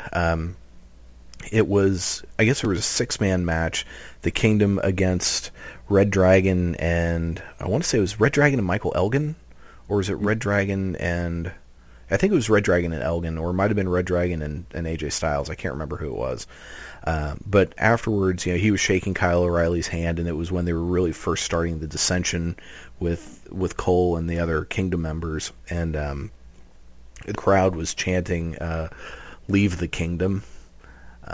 He's one of those guys. He's kind of like Bret Hart in that no matter what role he takes, it's like you hate him when he's bad, but you desperately want him to be good. Yeah, exactly. Adam Cole. I love that. I love his knee, his Shining Wizard that he does. He pulls that move off just so fantastically. I love it so much. Yeah, I agree. Knee pad down, just nails him. And that match against Nakamura was that was the match of that week. That was just amazing. But this week we had the show opened up with the Addiction against the All Night Express, and Chris Sabin came out with the Addiction, gets ejected because he's trying to interfere. The All Night Express got the win after somebody in a KRD mask came out and caused a distraction. It was a good match. I kind of got the feeling watching this, I was like, okay, this is a good match, but I suspect these guys could have an actual better match. Yeah, it's so hard for me to grasp Kenny King just not being in TNA because he was in TNA for so long. But it's great with. I'm not real familiar with. I can't remember the other guy. The Titus. Titus. Yeah. I'm not really familiar with a lot of his stuff, but yeah, they definitely put on a really good match. I like the Addiction. I love their finisher move. It's great. Yeah, they're very good, and they're really good in how they just change their characters up. As Completely. And I love that. Yeah, I don't know anything about the Titus guy either. When they came out on what was it, All Star Extravaganza, and they made their return, I was like, oh hey, it's Kenny King from TNA. That's exactly what I said. I was like, hey, Kenny King and this guy. Yeah. We then had the Kingdom came out to do a promo. Michael Bennett started it. He's kind of boring. And one thing I did love, Maria, I swear, was doing her best Paul Heyman impression when that whole "My name is Maria Kanellis" thing.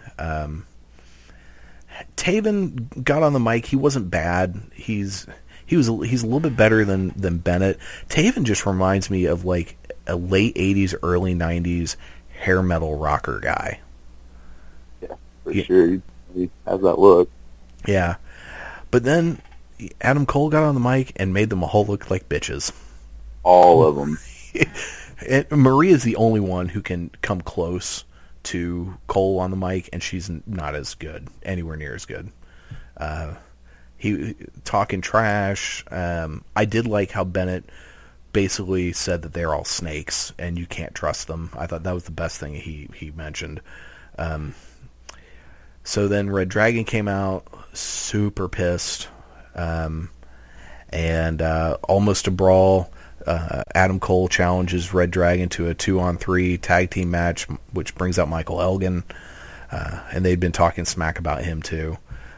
It was interesting. I liked how during the promo part, Adam Cole said that they will be they're going after both the television title and the world title, and I thought his explanation of why he turned on Kyle O'Reilly fit. Basically him saying that Kyle O'Reilly is not worthy of being anywhere near the Ring of Honor world title. I thought that kind of fit his character.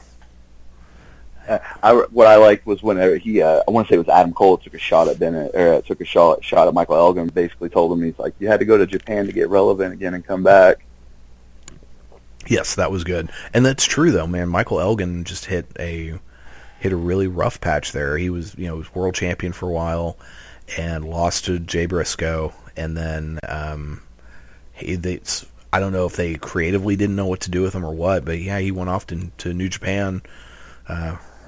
Worked over there for a while, kind of reinvented himself, came back, and people love him again. I want to say he had different entrance music, too. I think he does. I think he has slightly different, not quite as rednecky, but still rednecky music. Yeah. Yeah, this was awesome. This was a great segment. Next week it will be the Kingdom versus Red Dragon and Michael Elgin. This was the best part of the whole show, I thought. As great as the main event was, what I was looking forward to more than anything else was Adam Cole this week on Ring of Honor. We then had the main event, Adam Page against Jay Briscoe in a no disqualification match. With that piece of crap BJ Whitmer on commentary, I do not like that guy. Oh yeah, he's definitely. I will say this though, to Ring of Honor's credit, I do like the slow build up that they're gonna. You have to think they're gonna do Carino and Whitmer at some point, if not probably at the next pay-per-view. Yeah. Oh yeah, yeah, and that was first of all, this match was brutal. It was that neck breaker that Briscoe did, the Rude Awakening neck breaker, where he put Adam Page's head in the chair. Oh man, yes, that was a beautiful spot. Oh my god, it's like, how is this guy walking? I just thought he killed him. I love the way. Gotta love the way Kevin Kelly sold that too, and I think the crowd started chanting, "You just killed him." They did. They did. That was great. I love Kevin Kelly. Kevin Kelly and King Carino are such a good team on commentary, which is my one fear at the end of this, when Carino got in the ring and punched out BJ Whitmer with the roll of quarters, knocking him out, and then him leaving. I really hope it's not a permanent thing, because he and Kelly are so good as a pair doing the announcing.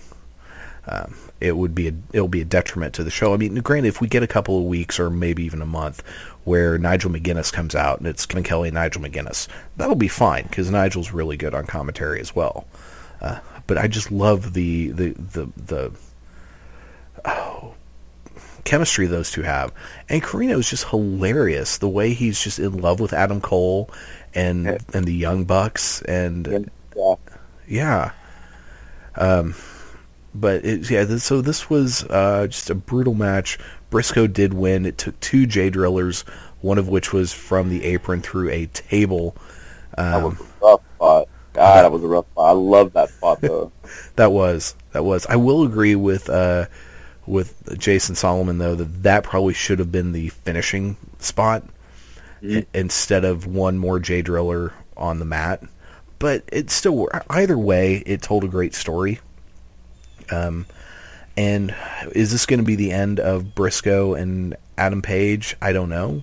It could be, because I think Jay Briscoe's really wanting to get back more in tag team stuff.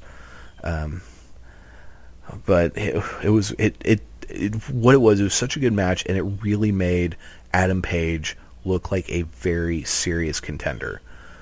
Because I think more than anyone else, Jay Briscoe is Ring of Honor.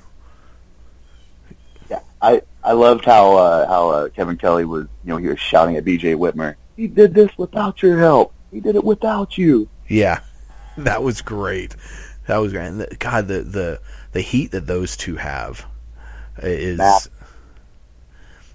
But it's kind of funny seeing how the decade went from a year ago. It was a group that had Roderick Strong in it, and it had Jimmy Jacobs. Do what? Was it Jimmy Jacobs? Yes, Jimmy Jacobs, who is now a writer for WWE.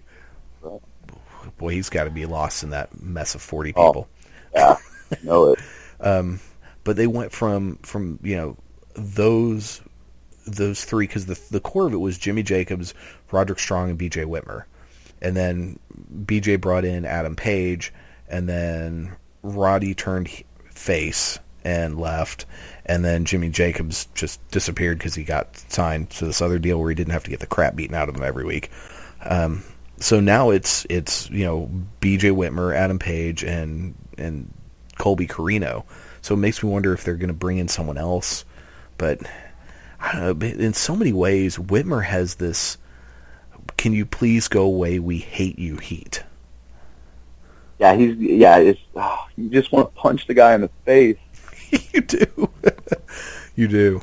You really do. And maybe they put people with him for a while to help rebuild them or build them up, and then have them go away and do other things. Because I'm not really sure what was going on with Roderick Strong's career before he was in the decade. Because I just really recently started watching Ring of Honor. But since he's been a lot stronger since he left the decade. So I don't know if they're going to use Whitmer as a guy. You bring someone with him, and he helps build them up through heel heat, and then they leave, which would be a really good formula. But I think there's a lot of potential in Adam Page. I love his finishing maneuver. I forget what it's called, but that looks like he's about to put you in an Alabama Slam and then pile drives you instead. That's brutal. Yeah. So yeah, and that was Ring of Honor this week. Really good episode, I thought. I think they're always really good episodes, though. If I can fantasy book for just a second. Yeah. I think how I would play out this feud is, since Ring of Honor doesn't really bust out the steel cage very much, they really should bust it out for this match, especially with Steve Corino, being the king of old school as he claims to be.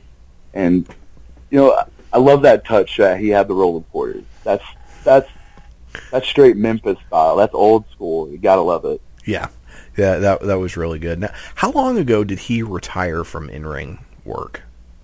So I want to say that Kevin Steen's last match was against Steve Corino, and that was about a year. That was about 2 years ago. So I want to say that was the last time that he wrestled. Okay. And those two had a big feud, didn't they? Yeah, because they were like a group at first, and they had Steve Corino's like unitary mission or something like that. They were scum, and they were like they were just running roughshod all over Ring of Honor, and then Kevin Steen turned on them inside of the cage, and they just kind of had a rivalry from that point on. It was, both of them put on great matches.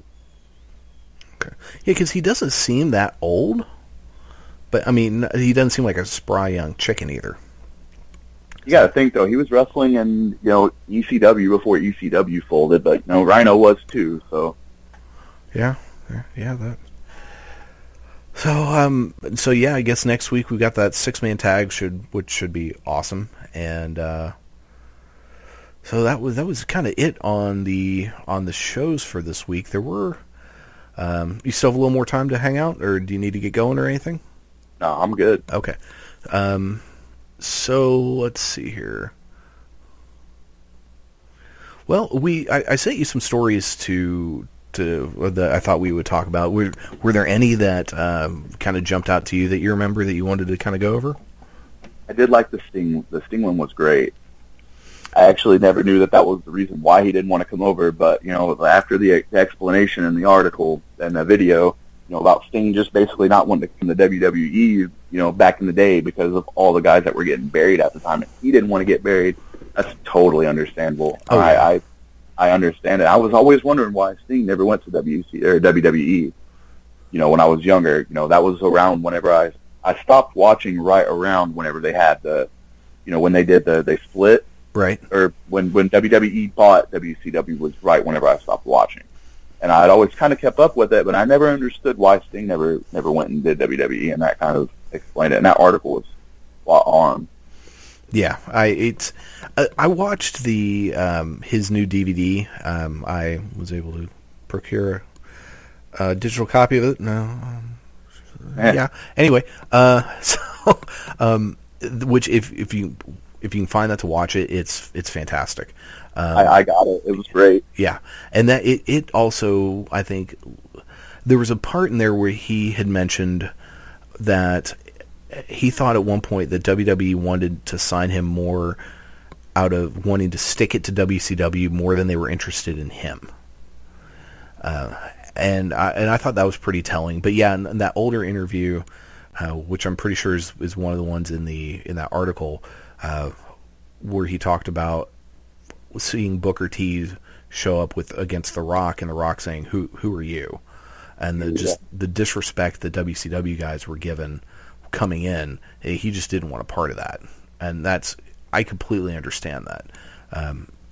I wish he had come to WWE a few years earlier. If no other reason, health-wise, because we probably could have gotten a little more out of him.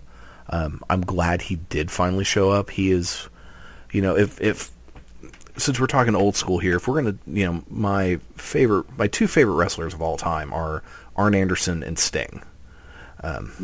So yeah, for me as a Sting fan, seeing him in WWE was very cool, especially seeing the fact that he actually could still go, and he looked really good.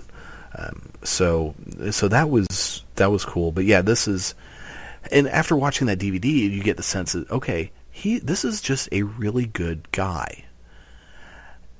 And I think something in that Brock Lesnar interview with Stone Cold, a piece of advice that he said The Rock gave him, that to be successful in this business, you have to be selfish.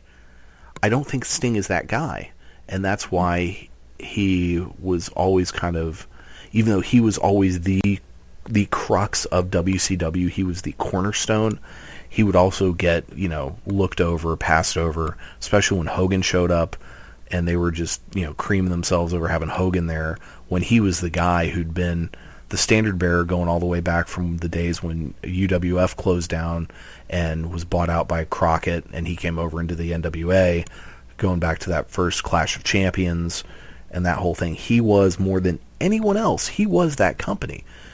Because you could argue, well, Ric Flair and the Four Horsemen were, but yeah, Flair left, Arn Anderson left, Tully Blanchard left. They all went to WWE. Sting never did. Dusty Rhodes left. Even Dusty Rhodes left. Exactly. Dusty Rhodes.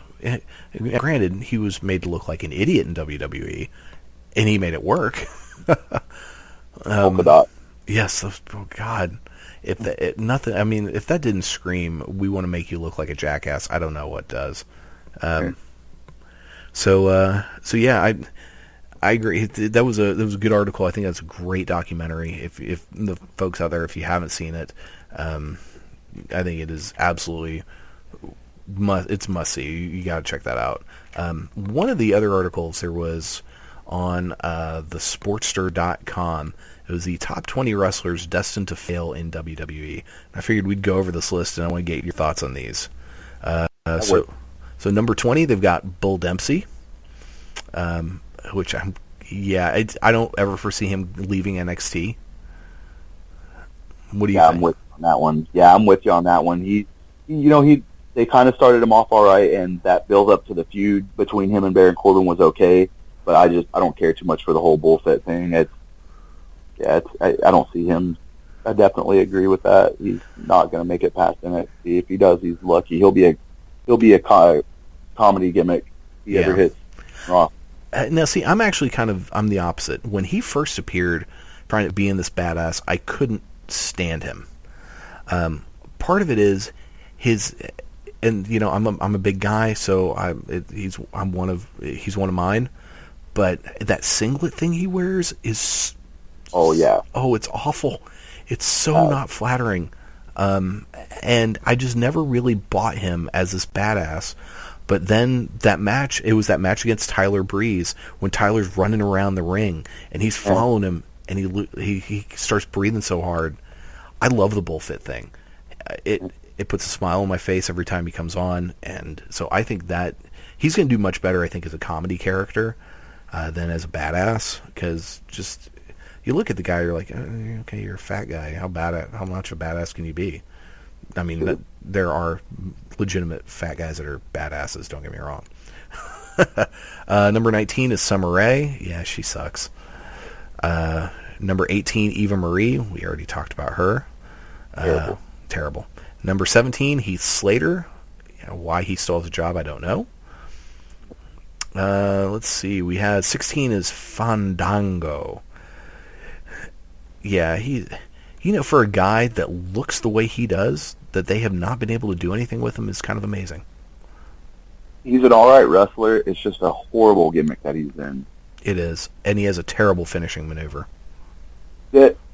Terrible. I didn't really like the fact that he went over Jericho at Mania. I mean, I guess they were trying to put him over at that point, but they did absolutely nothing with him after that. So it was all for nothing. Jericho took him off the Mania for no reason. Exactly. We then have Emma, which they've screwed the pooch with her because she's amazing. She is so good in the ring, and hopefully with the whole Divas Revolution thing and her being in NXT, she'll be able to find a new niche. And even if it is, she just stays in NXT forever, there's nothing wrong with that. Yeah, I remember whenever she hit the main roster and she was paired with Santino, and I was just like, oh, this is not going to end well for her. Exactly. Number 14, Adam Rose. Adam Rose is a good guy. I'm not really familiar with the Leo Kruger thing. I didn't really see much of that. Thing is he was over with the crowd, but like the whole bunny thing was just, it was all right at first, and then it just like, I was kind of hoping maybe the bunny was going to be revealed to be somebody like, like a decent wrestler, but they never did anything with it, and it just kind of went to shit, and the whole angle was just awful. Yeah, I agree. Apparently at different times, I think Sami Zayn was in the bunny costume on a number of occasions. I want to even think Tyler Breeze was in there, or not Tyler Breeze. I think Tyson Kidd might have been in there a couple of times. But yeah, that just was a Rosebud too.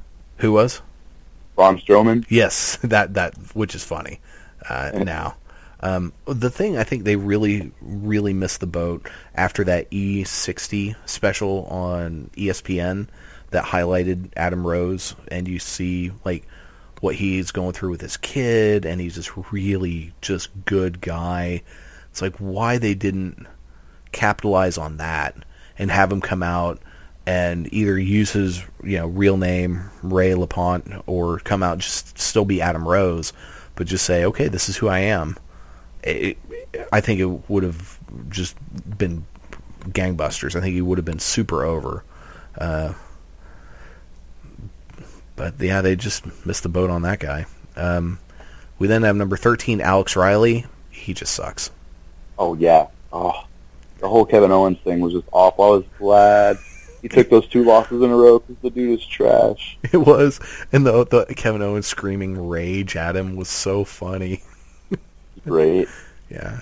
Number 12 is a tie, Curtis Axel and Damian Sandow. Yes, Damian Sandow, when we talk about our the little list I put together of underused talent in WWE, he'll make an appearance on there. Curtis Axel is nothing special. First of all, why you didn't just let the guy keep his last name of Henning? Right, and it was just like whenever they repackaged him or they brought him out as Curtis Axel. Yeah, I kind of liked it. He got some cheap wins, and they had him paired with Paul Heyman, and anybody that's going to be paired with Paul Heyman's going to be all right, except for Cesaro, which they didn't do anything with him when he was paired with Paul Heyman. But yeah, Sandow really kind of that kind of bums me out because well, he was so over when they were doing the whole Miz thing. They really, they had a perfect opportunity to give him a push and at least put the, IC belt on him, because especially during that time, the IC, that whole title picture was just a mess. Sandow would have been great as the IC champ, or at least been pushed and how he got pushed into obscurity, like how they did with him after the whole Miz feud.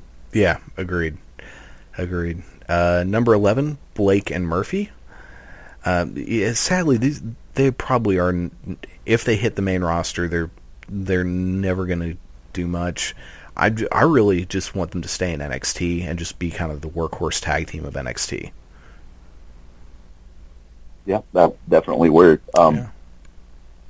Yeah, if they do go on to the main roster, they need to have somebody like, it doesn't necessarily have to be like Alexa Bliss, but they need to have somebody to talk for them because they're just not that great on the mic. Yeah, the only thing I would if they took up all three of them to the main roster, Alexa Bliss and Blake and Murphy, and they're basically her muscle, that could work. And that's the only way I would see that working. Then number 10 is the Primetime Players, which when they got back together, it was nice. They had some fun matches. Titus O'Neil on commentary is amazing. Yeah. Oh, he made JBL and them look so bad so many times, so funny. But yeah, they're long term. There's nothing going on with those poor guys. Number 9, the Ascension. Oh, it's so sad, man. You go back and you watch Ascension matches on NXT or when they came back for the Dusty Classic, and you see them in that environment, and you're like, oh, wow, these guys are actually not bad. And then you see them on Raw, and you're like, oh, God, they suck. Yeah, I had high hopes for the Ascension because I like what they did in NXT, and they gave him the belt for, I want to say it was damn near a year that they let him run with those belts, and then they took him up to the roster and just got completely buried by JBL and the New Age Outlaws and just any of those guys, and it was rough stuff. Yeah, and I think the face paint didn't help because it's not cool face paint. So yeah. Well, hopefully they're with Stardust now, so hopefully they'll do something with them three together. Yeah, we'll see. I don't have much hope, but we'll see. Yeah. Number 8, we have Naomi. Yeah, poor girl. She's. Oh, I don't. Yeah. Bad. Yeah, that's about all we can say about that. Number 7, Bo Dallas.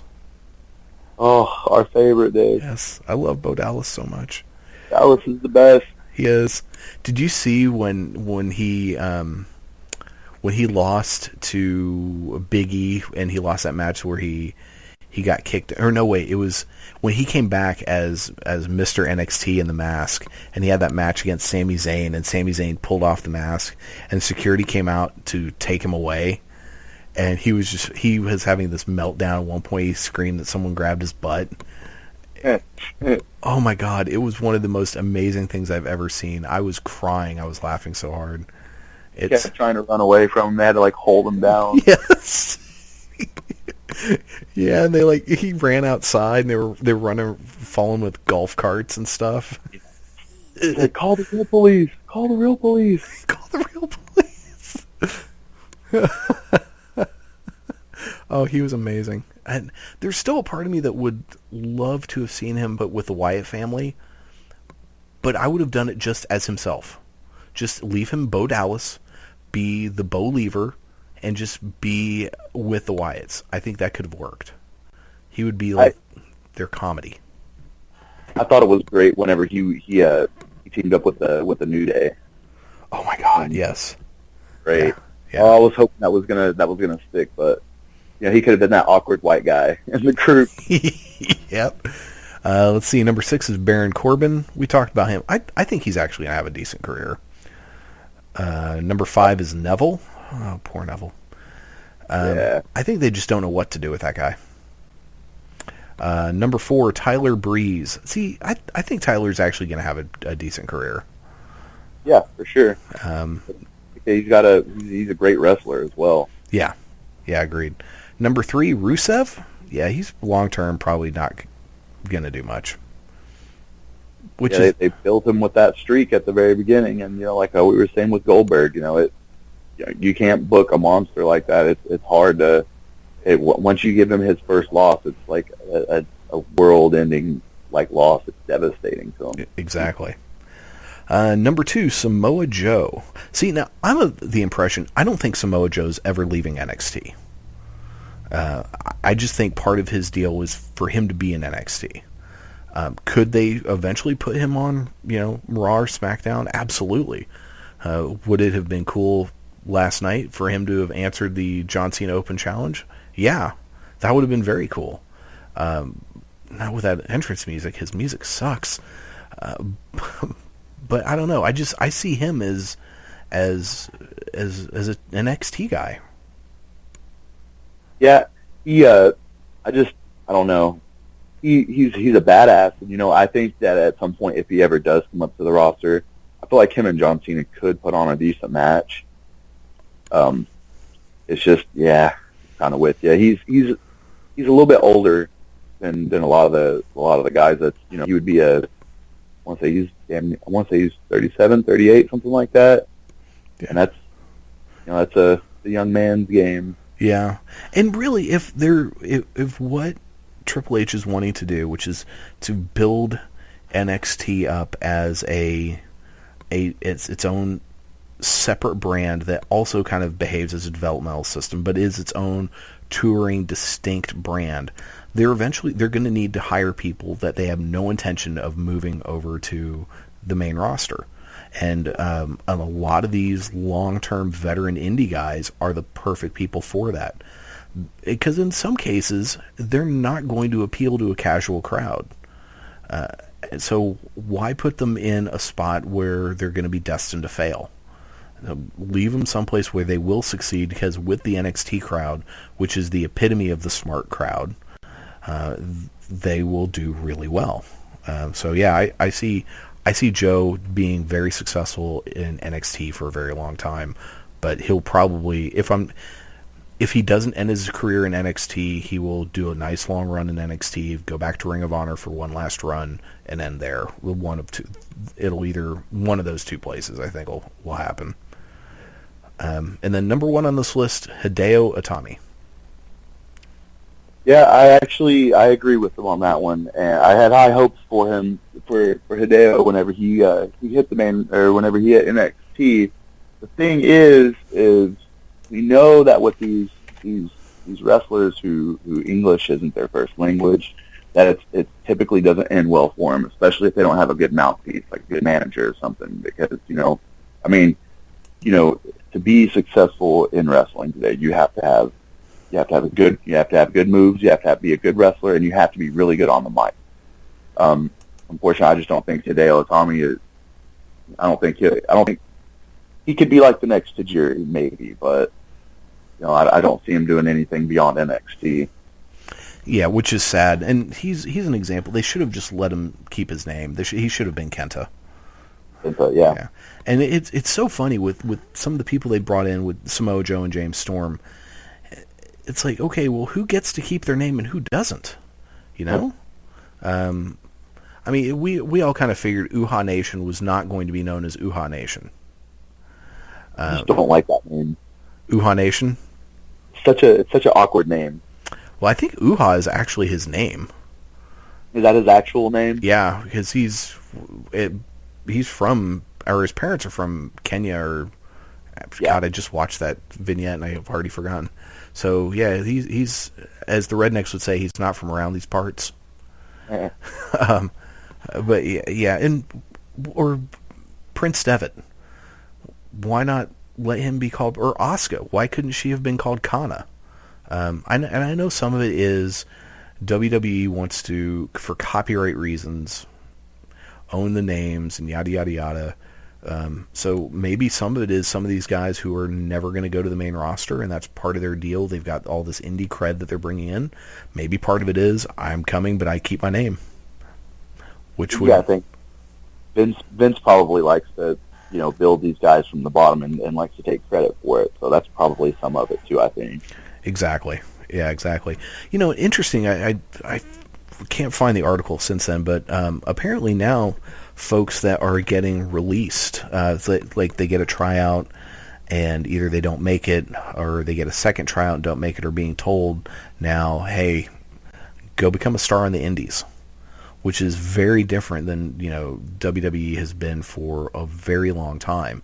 So they are now actively telling people, well, if you're not ready for us now, we're not going to build you from the bottom, except in some cases, Baron Corbin, for example. They're telling people, go out and become a star in the indies, and we'll check back with you in a few years. So it's just such a different mindset, and it's really strange because Triple H is such a weird guy, and the fact that for years he always came off as very anti-indie, WWE big guy, we're the best, I'm the best, I'm not going to push anyone else, reign of terror thing. And yet, with what he's done in NXT, he's signed all of these indie darlings. He is, they're actively going to the indies. They've set up a deal with Evolve to become almost an almost official feeder system. It's so I don't know if at some point when he stopped wrestling full time that he had a come to Jesus moment, if it was just having a different perspective, working at things from behind the scenes, that he came around, or some of it was working with guys like CM Punk and Daniel Bryan, who made their name on the indies, and he saw these two guys who, despite everything being thrown at them and being told, you will not make it here, them being successful, if he just changed his mind. And who knows, maybe some of it is the fact that he was a guy who came originally from WCW, and he did work the indies a bit. Maybe this is, now that he is in control, he's like, well, I want to do things a little bit differently.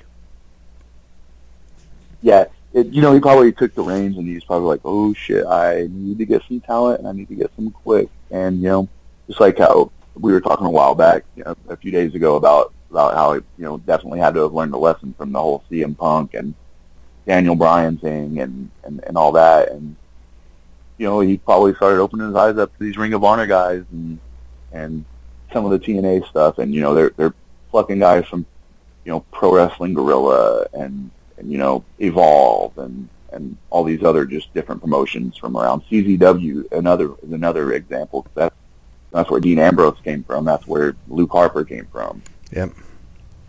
But yeah, maybe he just finally opened his eyes and was just like, like you said, had to come to Jesus moment, and was just like, yeah, hey, let's bring in some of these great wrestlers. Yeah. Well, let's talk about who we think are some of the most underused talent in WWE, and then we'll wrap it up for the day. I know you've got stuff to go do. I actually have even though it's my day off, I have to run over one of our branches to one of our coworkers in the system is leaving for Montana, and it's her going away party today. So I wanted to go say bye to her.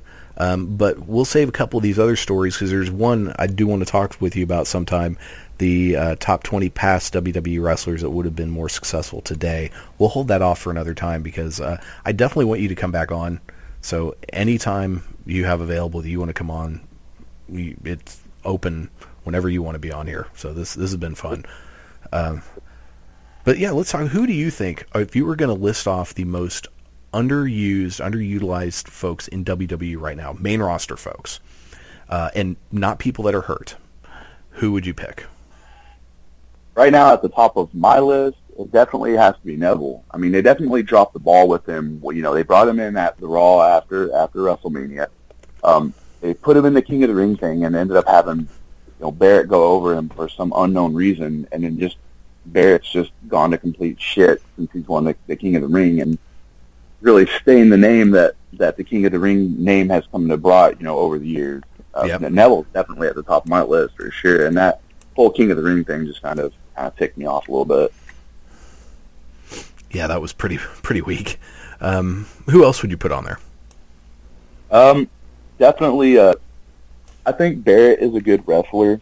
He's definitely, and a lot of people don't like Sheamus, but, Sheamus is really stiff, and he's a hard wrestler, and the matches that him and Cesaro put on, they're good. Cesaro's definitely another one, but they'll start to push him, and then they'll slow down on him. And they'll start to push him, and then they'll kind of slow down on him. Yeah. Well, my thing with Cesaro, you can put Cesaro in there with a paper bag, and it'll be match of the night. Yeah, That's no how doubt. good he is. Yeah, I originally, when I was thinking of this, I tried to do a top 5, and then it ended up being a top 8. So I'll run over my list real quick. At number 8, I've got Neville. Number 7, Damian Sandow. Number 6, Cody Rhodes. Number 5, Adam Rose. Number 4, Dean Ambrose. We talked a little bit about him earlier, but yeah, I just don't think I don't know if they know what to do with the guy, if they're afraid to push him. I don't know. Number 3, Becky Lynch. She has been the odd woman out in the whole Divas Revolution thing, which is ironic considering I think next to Sasha Banks, she is the best wrestler of that batch. Number 2 is Bo Dallas, and number 1 is Cesaro. Like I said, Cesaro, you can put Cesaro in there with a cane, and not Demon Cane. I'm talking literally a cane that you used to walk. It's going to be a great freaking match. He's like that one guy who wrestles blow-up dolls. You could put him in there with a blow-up doll, and the shit would be great. So yeah, that's kind of my take on that. Definitely Sandow, man. I just still can't get over how bad they dropped the ball with him. Like, gosh, he was so over with the crowd, especially whenever he finally turned on The Miz. The crowd just went ape shit, and they just loved every second of it. And then he ended up being a comedic gimmick wrestler again, doing the impersonations and stuff like that. Which, to his credit, he does some of those pretty good. Like he did there was one where he did that. He was making fun of Sheamus. It was on an episode of Main Event that was just great. I actually didn't mind the mega powers him and Curtis Axel had for a while, and then after the whole Hulk thing, they just kind of completely dropped that, and then they both fell off the map. Yeah, I thought that was that actually they did good. Sandow put out a tweet around that time that says something along the lines of "You do the best with what you've got," or "You play the hand you're dealt," or something like that. Which was basically his way of saying, "Yes, I know it sucks, but I'm going to make the best of it." So yeah, I liked the Mega Powers too. Curtis Axel was finally getting over doing his Axelmania thing, and of course, then Hulk Hogan had to go and be Hulk Hogan, and screw the pooch up for everyone. Yep. But well, that's going to do it for this week. So, do you have any a Twitter or anything you want to plug? Websites, anything? I just want to plug. I don't really have Twitter. I do like Reddit, Squared Circle. Squared Circle is the best place to go to talk about wrestling. Cool. Yeah, it's definitely the best place to go. Good people over at Squared Circle. Awesome. And so, yeah, don't forget to check us out. We're on the Twitter and the Facebook and all that good stuff. The handle for all of it is Around the Ring OK, and you can send me an email, aroundtheringok@gmail.com. And make sure you can check out the show every week. You can hear us on Stitcher, TuneIn. You can subscribe on iTunes. You can check us out on our Spreaker channel and our homepage, aroundtheringok.wordpress.com. Someday when I'm not completely broke all the time, I'll actually buy that URL. And so that's going to do it for this week. Again, my thanks to Jason Blackwood for hanging out. This was awesome. Again, seriously, anytime you want to come on, you are more than welcome, because this was a whole lot more fun to do with having somebody here with me. And any bands that you've been listening to lately that have just really gotten you going, that you really are into? I've been listening to a lot of Minor Threat lately. Getting back into some of my old school punk rock. I was listening to a lot of Reagan Youth a while back too. Oh, very nice. Very nice. I did recently watch the Salad Days documentary about Washington, D.C. It's on Hulu if you have a Hulu subscription. But that's definitely worth checking out. That was phenomenal. Minor Threat, big place in my heart. They and 7 Seconds were a huge influence on me in high school. You know who I have been listening a lot to, though, is you ever heard of Rilo Kiley? Oh, yeah. Rilo Kiley is great. I love Rilo Kiley. Oh, yeah. Jenny Lewis, man, that girl has some pipes. Yeah, for sure. Blake Bennett's great with. They're a really good band. I love Rilo Kiley. Oh, I agree. I think Portions for Foxes was one of those epically amazing pop rock songs. I put that up there. It's like with, Surrender by Cheap Trick and American Girl by Tom Petty. It's like in that echelon of, and damn near everything Queen did, of just amazing pop rock songs. Portions with Foxes is just right up there, I think, with that. Yeah, Rilo Kiley, great band, great indie rock band. So it's sadly broken up, and I did read somewhere that like Jenny Lewis is dating Bill Murray. How the fuck did that happen? That's a weird pairing. Yeah, it's like, wait, isn't Bill? He could be your dad. Because Jenny Lewis is my age, so she's like 40, and Bill Murray's a lot older than that. So, hey, whatever works. My hat's off to Bill. Yeah. All right. Well, that's going to do it for this week. Thanks again for tuning in, everyone. And as Jerry Springer always says, take care of yourselves and each other. You've been listening to Around the Ring on the Spark Radio Network. All you have to do is change your point of view. And believe. Austin 316 says I just whipped your ass. Damn! Woo! That sucks more than anything that I've ever sucked before. What? It's for charity.